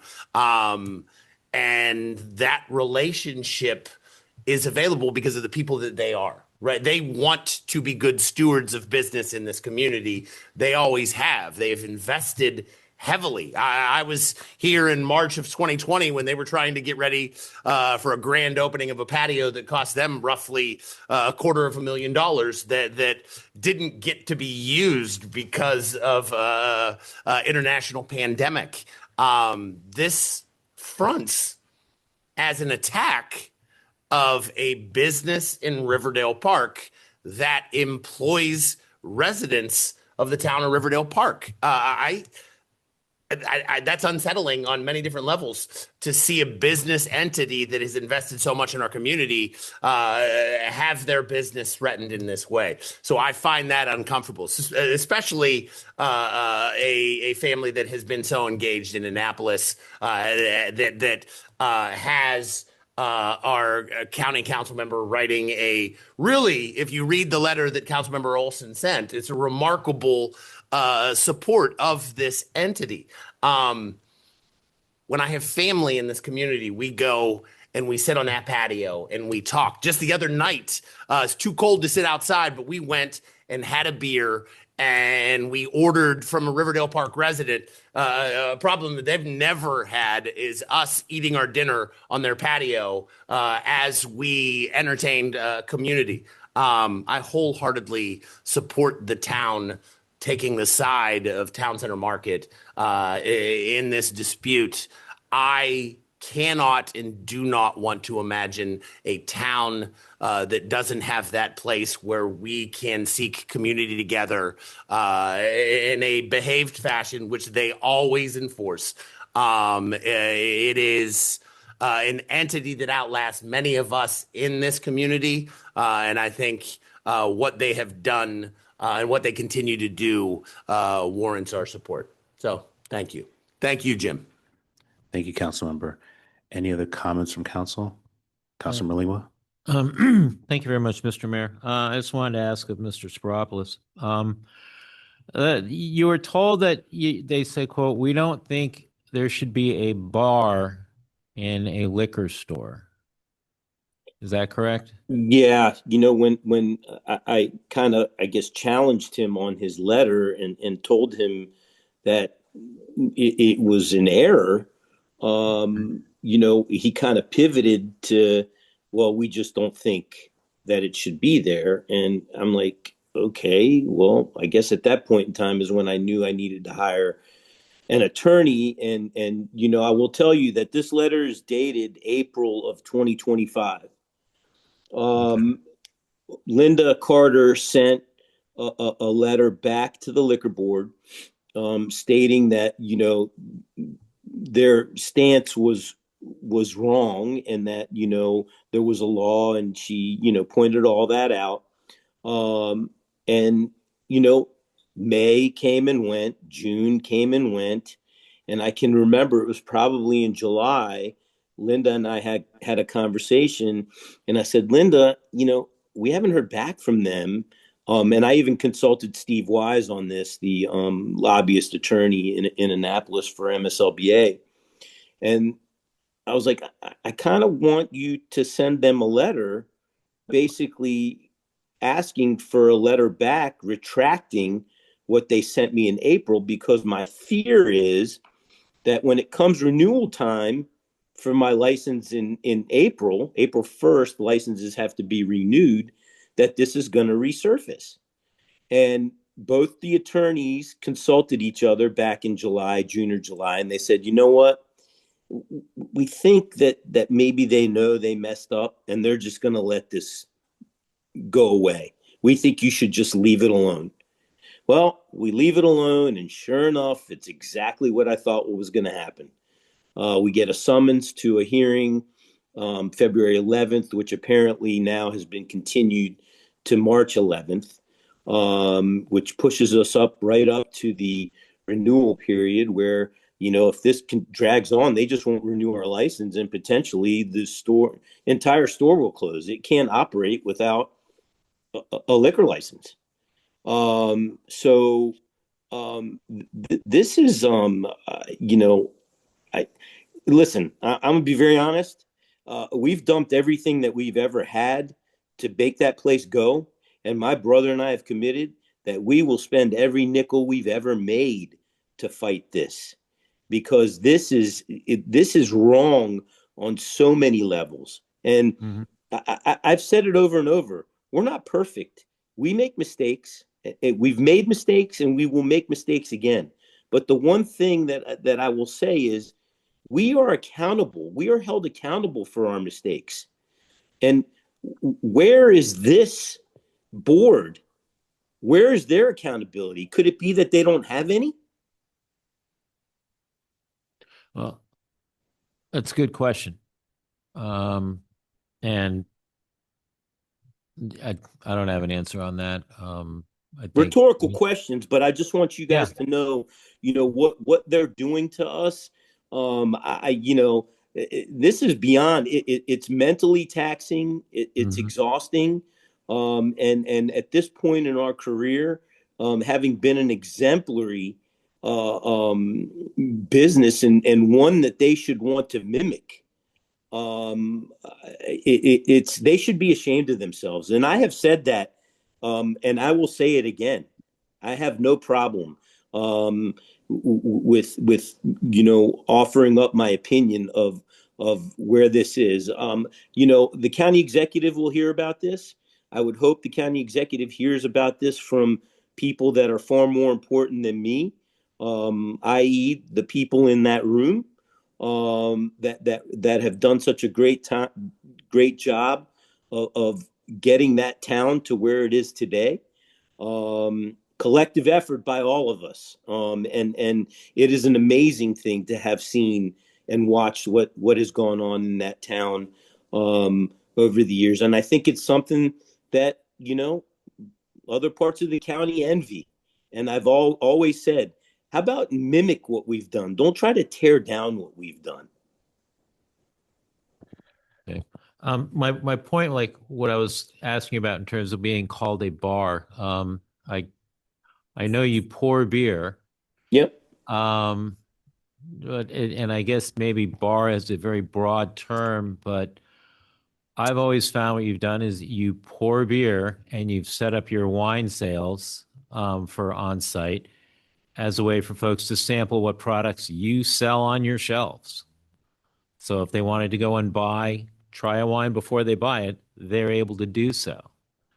They're able to do it in a way where they can sit down with friends and do it in a more relaxed fashion, as opposed to just standing there, so on and so forth, as well as what you've done in terms of with not every liquor you sell there, but with certain ones that you want to demonstrate that people can try a sample of that as well.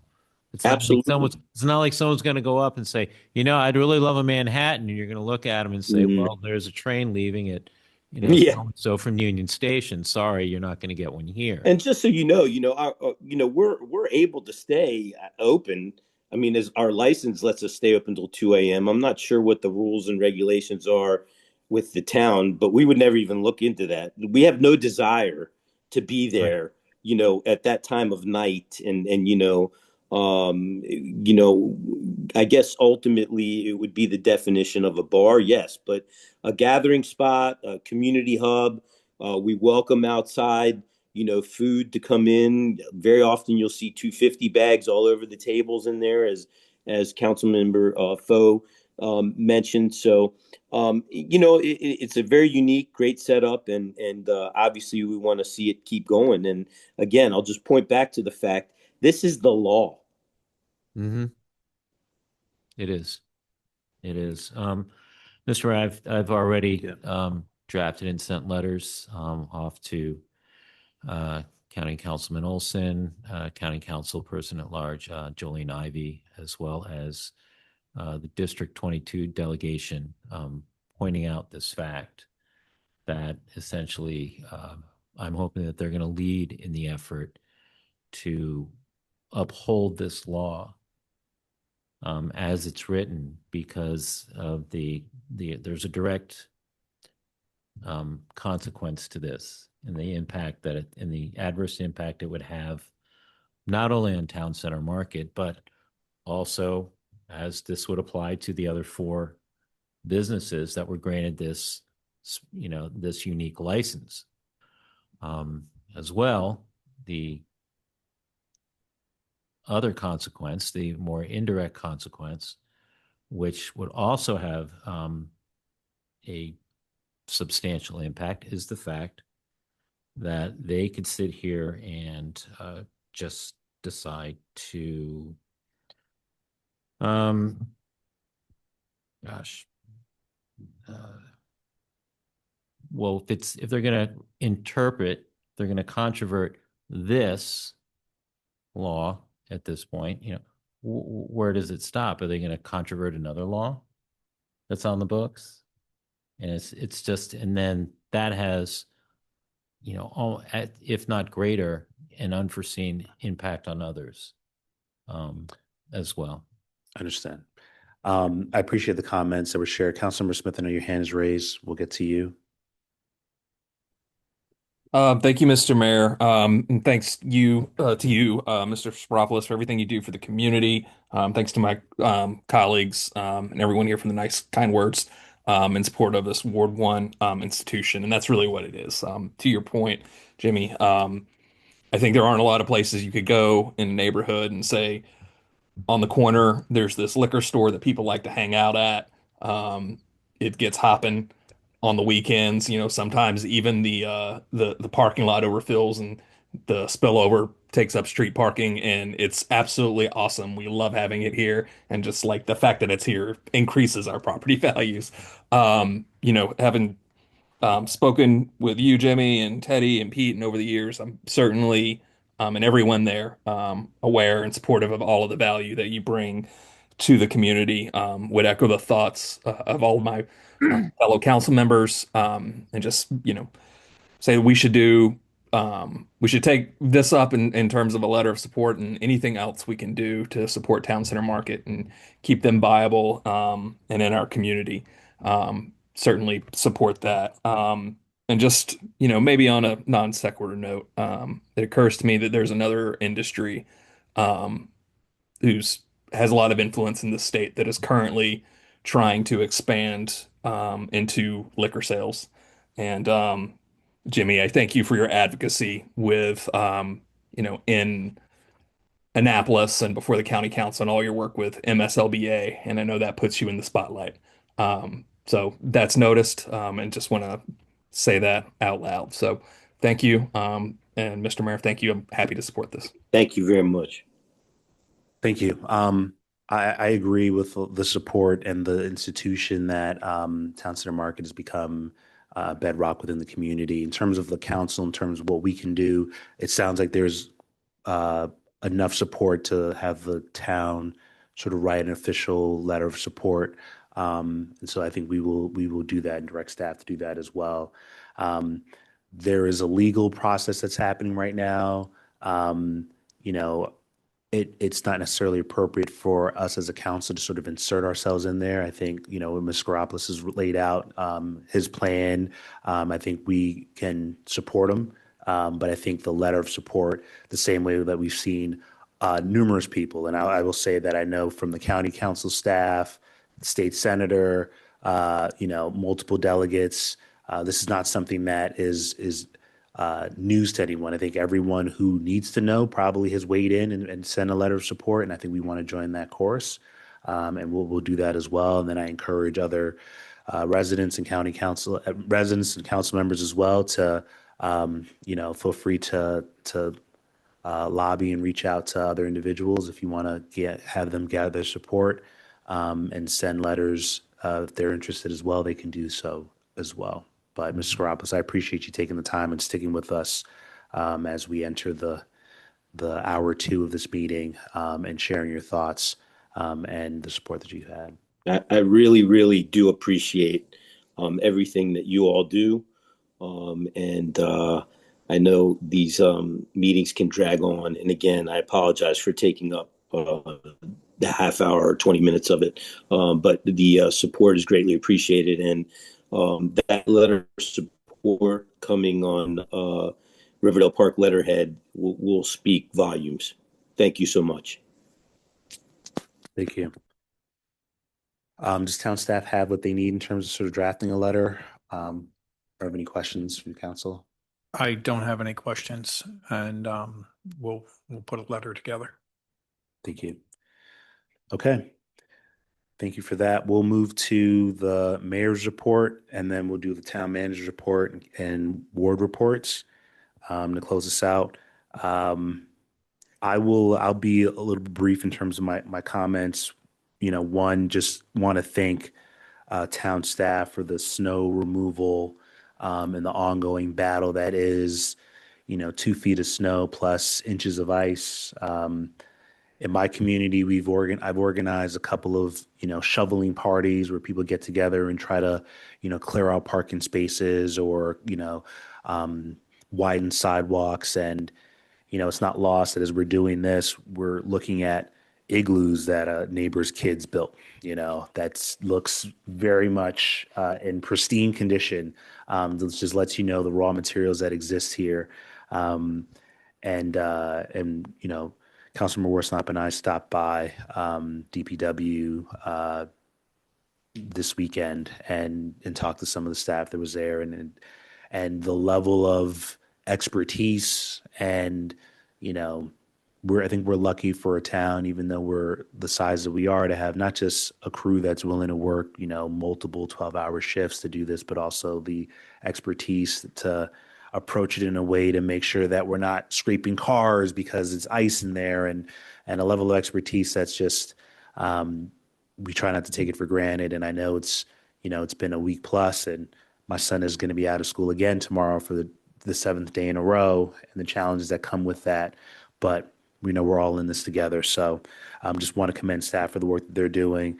And I've had multiple residents reach out and applaud. And so, if you happen to get outside of Riverdale Park and go to other towns within Maryland or even DC itself, you'll see the difference of what we're talking about. The entire region is dealing with this, but we have a unique perspective of hardworking folks that are doing this. And I know it's not easy. My hands still hurt from shoveling, and I was out there 2 hours. I can't imagine doing this, multiple hours a day for, a week plus and more. So I appreciate that. I'll just end with sort of this idea behind Black History Month. Obviously, I'm proud to be able to read a resolution about it, and I always tell people, and I put some of these thoughts in the town crier. So if you have an opportunity to read it, I always encourage you to read it because it takes a long time to write. But selfishly, the plug. But at the end, I put some of my thoughts in there, and essentially this idea of Black History Month, especially in the time that we're in today, where I know there's been attacks on, should we even celebrate this? And diversity, equity, inclusion, is that a hoax, or what's the value of it? But Black history is American history, and we should celebrate the thinkers, and we have a lot in the state of Maryland that we should be proud of, from Frederick Douglass and Harriet Tubman and the Underground Railroad and a lot of other institutions, and Adam Francis Plummer, right? But if you come for that, stay for the lessons that we can learn about how a population, a group of people persevered through the unimaginable, state-sponsored violence, profiling based on who you look like, laws designed to not make it safe to walk or work or stay in certain places, sundown towns. You can go to Brentwood and North Brentwood. There's a reason why those two towns are different. One was a sundown town and one was not, right? This idea of, redlining and, the long history of making sure, and this is state sponsored, systematic oppression and what that looks like, and yet still to be able to persevere and make it through. And so I know we are in dark times right now, but I try to take solace knowing that as Americans, we find ways to overcome even what might seem insurmountable in the moment. And so that's my history, Black history lesson and motivations I take with it for this month, probably uniquely than other months I've had and celebrated in the past. I encourage everyone else to sort of, do the history and research and learn, and maybe you can find a story that resonates with you, and hopefully that takes you moving forward. And so with that, I will conclude my report. Town manager's report.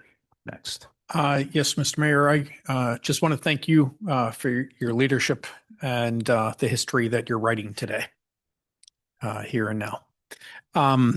So I want to talk about snow and ice. And so I would rather not, but since you can't go outside without confronting it, we're in okay shape for where we are right now. The staff have done a really good job. We brought on additional laborers, a contractor that we've used for some small construction projects. They've for yesterday and today, they're providing us with 5 additional staff members to go out and try to clear the accessibility ramps by hand and some sidewalks, widening some things, as well as to utilize one of the walk behind machines that we managed to procure. We also leased 3 skid steers in addition to the skid steer that we have. And then we also hired a landscape company that's providing 2 additional skid steers with operators.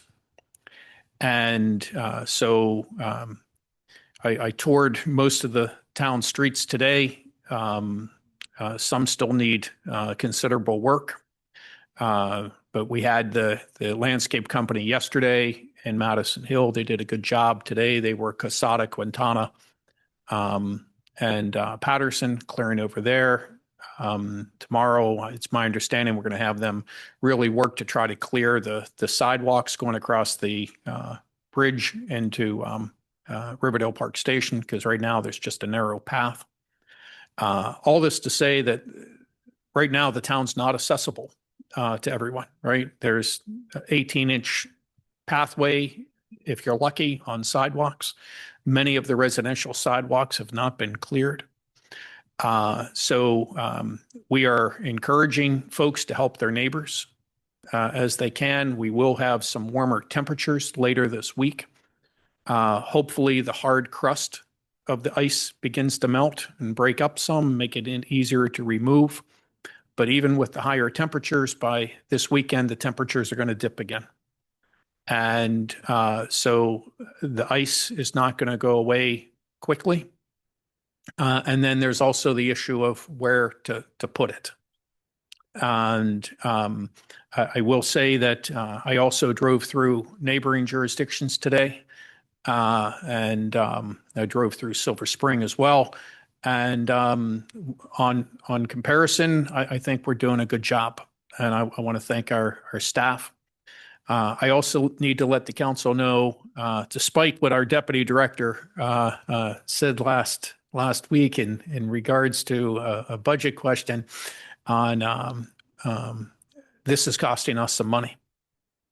And so I will be hiring these firms, and that equipment and operators are not cheap.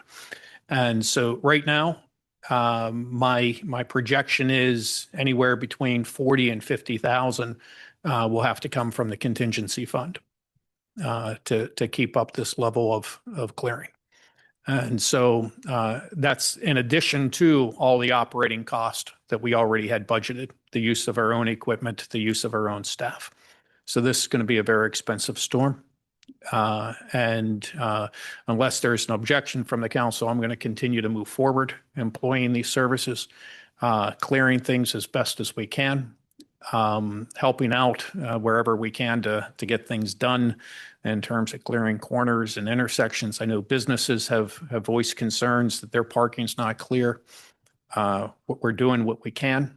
And anyone who does communicate to us that they have a concern, it does go on the list. And our staff and the contractors go out and we keep working the list. So that's enough on snow. Mr. Mayor, can I ask if there's any objections from the council for doing what I believe we need to do? Okay. Mr. Town Manager? No objection. No objection at all. I just, having 6 days off myself from the role of a public educator, my dork has come out entirely.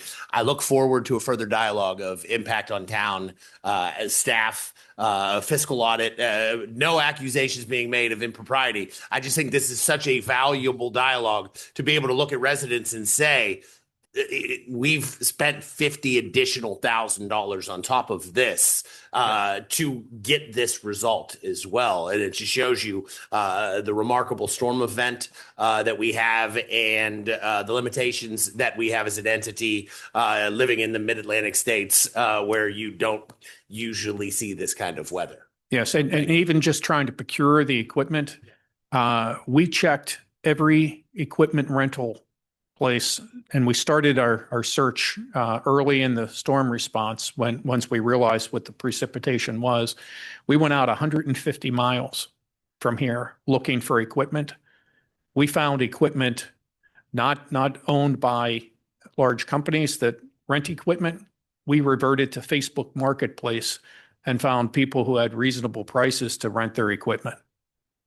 I just think this is so pertinent to share with residents. Yeah, that's what we had to do to find equipment for our staff to be able to operate. The real positive thing is that every one of our DPW staff is certified in using a skid steer, even though we own one. We had trained everyone to operate it, so we were able to once we got the equipment, and we didn't get the equipment till Thursday, but they're running it every day. Okay, thank you. I think you have our support, and we'll figure out the rest when we're done. Yep, and I'll leave it at that, sir.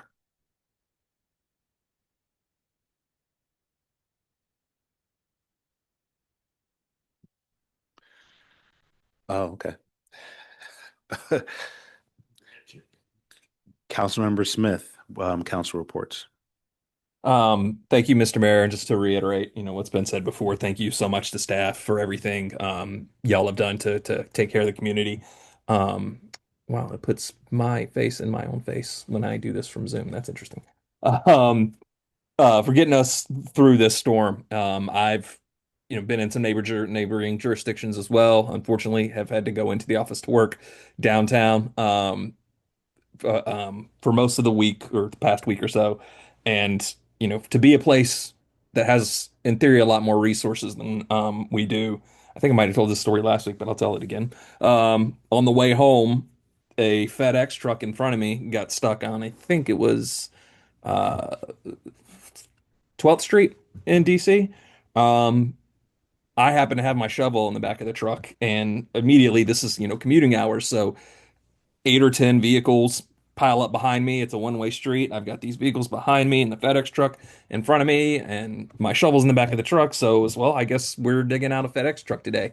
I don't think any of our residents have had to, dig out industrial sized vehicles, hopefully. But it just goes to show how much our staff has done, how much you always do, to get us in a good shape and continue to punch above our weight. And thank you for that. And I think this is it's not just a convenience issue, as we all know, of being able to drive on the roads or walk on the sidewalks. It's safety, right? Not just for slip and fall or safe driving, but our first responders need to be able to get down those roads. We have, I think, done a great job in meeting at least that standard, that if somebody is in need of help, we can get to them. And I think given what everyone is dealing with, all of our neighboring municipalities, that's admirable, and we're doing a great job. The staff, y'all are doing a great job.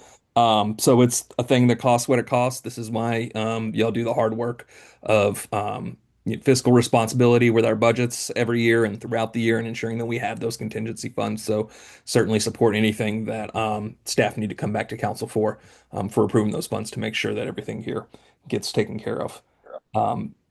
That'll do it for me this evening, Mr. Mayor. Thank you. Thank you, Councilmember Smith. Ward 2, Councilmember Pho. Good evening, everybody. The first thing that I wanted to comment on is this Snowcrete event. And I was lucky enough to host some visitors this weekend.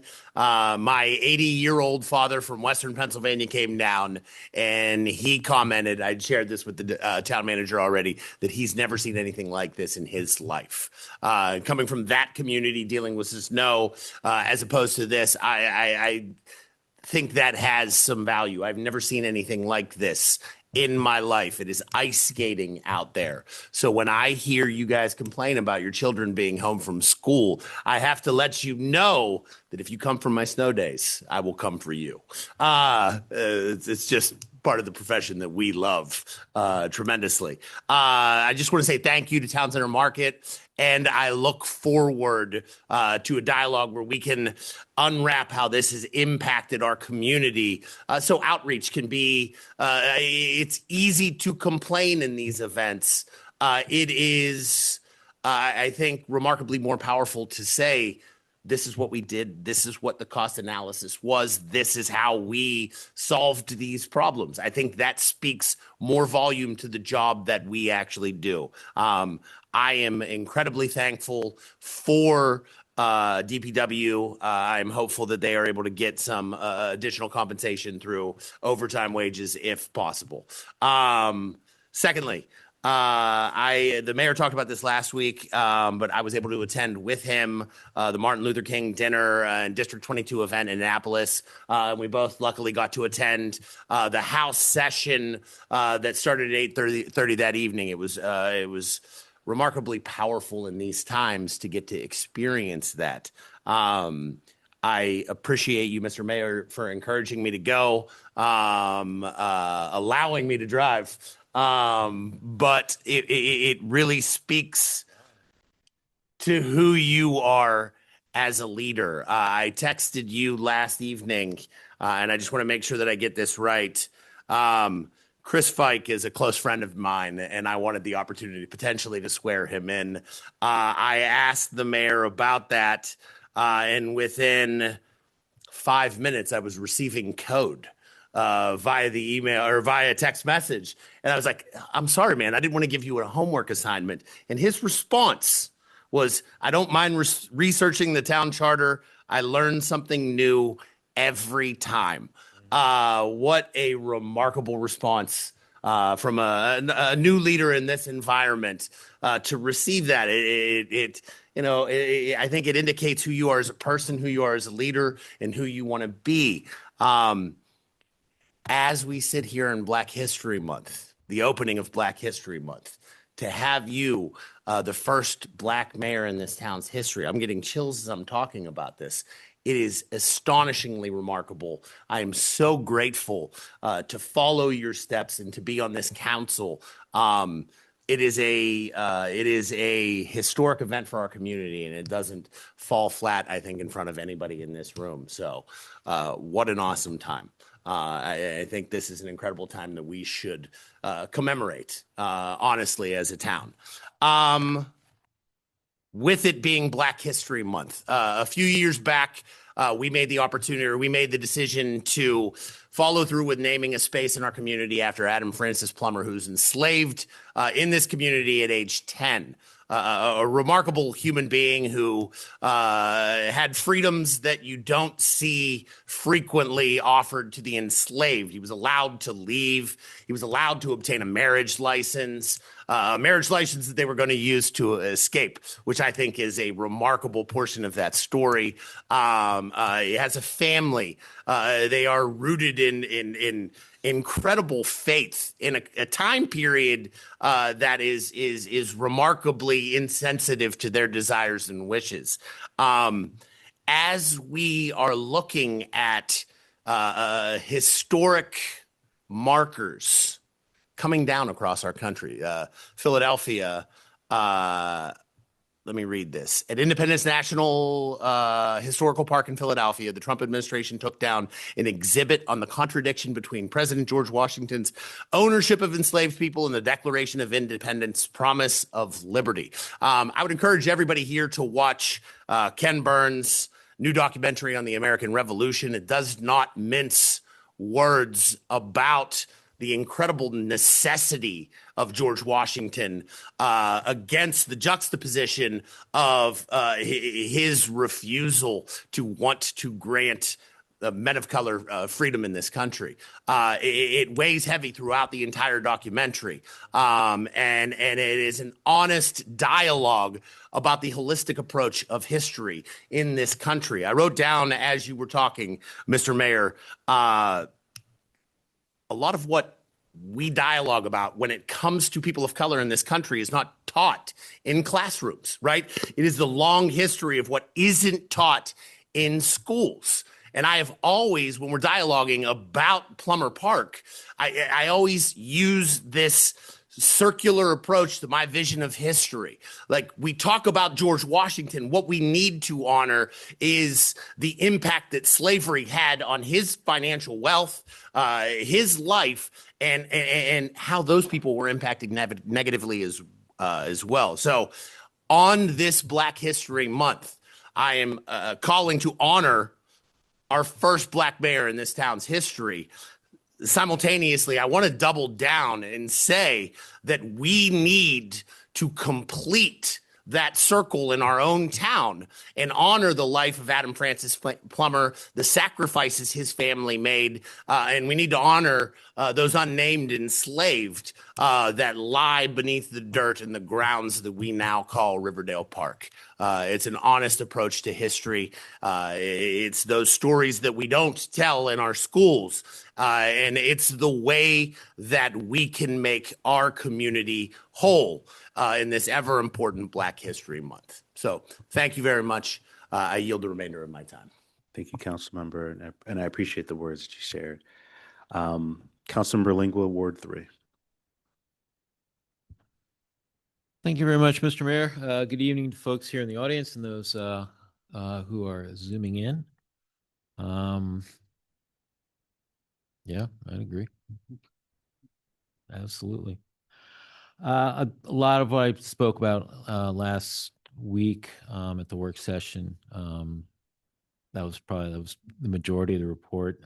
In between that time and now, there's been a lot of letter writing to, as I'd stated before, to Councilmember Olson, Council Member at Large Jolene Ivey, as well as the District 22 delegation regarding the issue that's been brought up regarding Town Center Market.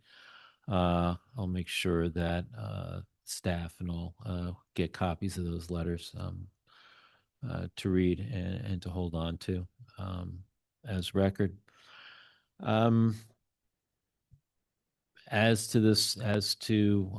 Briefly regarding this, about what's hit us also during this time with the snowfall. I think this is probably one of the more major snow events that we've had in quite a long time. And it's an opportunity to be ready for the next time.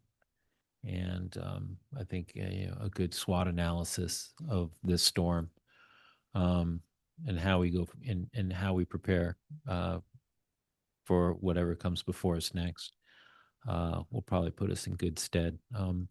As well as, along with the job that the Public Works Department is doing, as well as staff and general government, I wanted to add to police department who's had to go out and manage calls in this weather as well. Being, whatever the conditions are at the time. It's not easy. I remember times when we've had other storms where it was getting a call from a constituent needed to get prescription refilled over at the then I believe it was the CVS or elsewhere, and it took one of the officers coming around, in a car and helping out with getting that prescription filled and back to the resident. That's one good incident. I would hate to be concerned about the incidents that are more adverse and are more of a challenge for the officers. But I want to say thank you for continuing to be out there 24 hours, 7 days a week, no matter what, what comes in front of you in terms of weather. I'm going to leave it at that. Because like I said, there's a number of things that I talked about last week that we can follow up on at other times. Thank you. Thank you, Councilmember. Ward 4, Councilmember Worsnop. Thank you, Mr. Mayor. First, I'll join my colleagues in thanking town staff again, and especially DPW. Really thankful for everyone's work. It's really tiring. Our mayor mentioned that we got to hear about kind of the vast expertise that our DPW have. And I just want to say that in addition to that, during our visit here this weekend, I just was really struck by everyone's attitude, which was really positive and just like, focused on getting their work done and with a great attitude. And that was really impressive to me. So I think that's indicative of the environment that has been created amongst town staff, and that is really appreciated. So thank you. I also will second comments about how lucky we are to have our mayor here, and wanted to thank him for his words reminding us that communities have persevered during dark times, and wanted to add on to that how important community is for getting through those times, and how your little message to organize shoveling in our community is a reminder of that, because it is always more important, even during something like a snowstorm, to take action together rather than just can't find a better word than complain about the situation. But it just shows how much power individuals have to change their own situation when they're working together. So thank you for doing that. And it was also fun, and that's an added bonus. So I'll leave it there, but yeah, thanks to everyone. Thank you, Councilmember. Councilmember Ramos messaged me that she had to drop. Her daughter has already not been feeling well, but did want to share also kudos for the snow cleaning effort, and she definitely appreciates that. And she's continuing to work within Ward 5 as she finishes her training to sort of volunteer more within the community and networking more. So she wishes she could be here to finish out her report, but her child was sick. She did tell me that beforehand. So hopefully she feels better. So with that, we'll move to Councilmember Kalun, Ward 6, your report. Thank you, Mr. Mayor. Well, I'll have to commend the town manager and the staff for their good job they have done in TRP. And we ourselves, we are battling with the snow here. Still, we are on it. In fact, something happened to me 3 days ago now. My battery every morning, unless I give jump, unless tomorrow I'm going to buy a new battery. But that's a problem. To see somebody who's going to come and give you jump, it's a problem. But anyhow, we are battling the snow because the way these guys, they are cleaning the streets, they just make a small way for vehicle to pass. The rest lie on the homeowners and complex owners. But in any way, we have tried a lot. And somebody called me, say if I can go and clear her driveway. I said, thank you very much. I said, when I finish clearing my own, I will come there, okay? She said, you said yourself too? I said, yes, myself too. So that was the end of that conversation. So, Mr. Mayor and Council, let me bring this in front of you guys. On the 18th of February, we're going to start the month of Ramadan fasting. and we're going to end by March 19. So I'm asking the mayor and councils and if they can give me permission to get a leave of absence for this month of Ramadan, I'll be happy. Thank you. Thank you, council member. And I always appreciate you asking for permission for the excused absence. I see no issue in that. If anyone else on the council, I see a lot of shaking heads, so no issues here. So we'll excuse the absences during Ramadan, no problem at all. Thank you very much. I thank all of you. And for there, that's the end of my report. Thank you. Thank you, council member. And thank you all for your comments. I do appreciate that. And one thing that I would want to add that I missed was a resident reached out whose mother passed in January a couple of days ago, and was asking about is there anything that the town can do to try to memorialize. And so I actually mentioned the memorial trees was something that we literally just talked about. And so I think that idea is obviously timely. You know I talk a lot about the town being in its adolescence, and I think as a result, there's a community of folks who have helped build this town over the last several decades that are, retiring and approaching the latter years. And so we'll have more and more requests of how do you commemorate a person that left an indelible mark in our town. And so I think as a council, we should think about how we honor those requests. I have no problem sort of writing a proclamation for someone, especially if that brings a little bit of comfort to a family in their darkest hour. So if that's okay with the council, I'm happy to pen something and deliver it. I think the services will be the 27th of February. I don't have the exact information. I'll try my best to try to attend that and maybe read off what was written there. So if you're all okay with that, I'll do that. Okay. I appreciate that. And with that, is there a motion to adjourn the meeting? So moved. Second. Motion by Councilmember Foe and second by Councilmember Smith. It's not debated, so we'll go to a roll call vote. Councilmember Smith? Aye. Councilmember Foe? Aye. Councilmember Lingua? Aye. Councilmember Warsnop? Councilmember Colon? Aye. I also vote aye. The motion passes 6-0. The meeting is adjourned at 9:40. Thank you.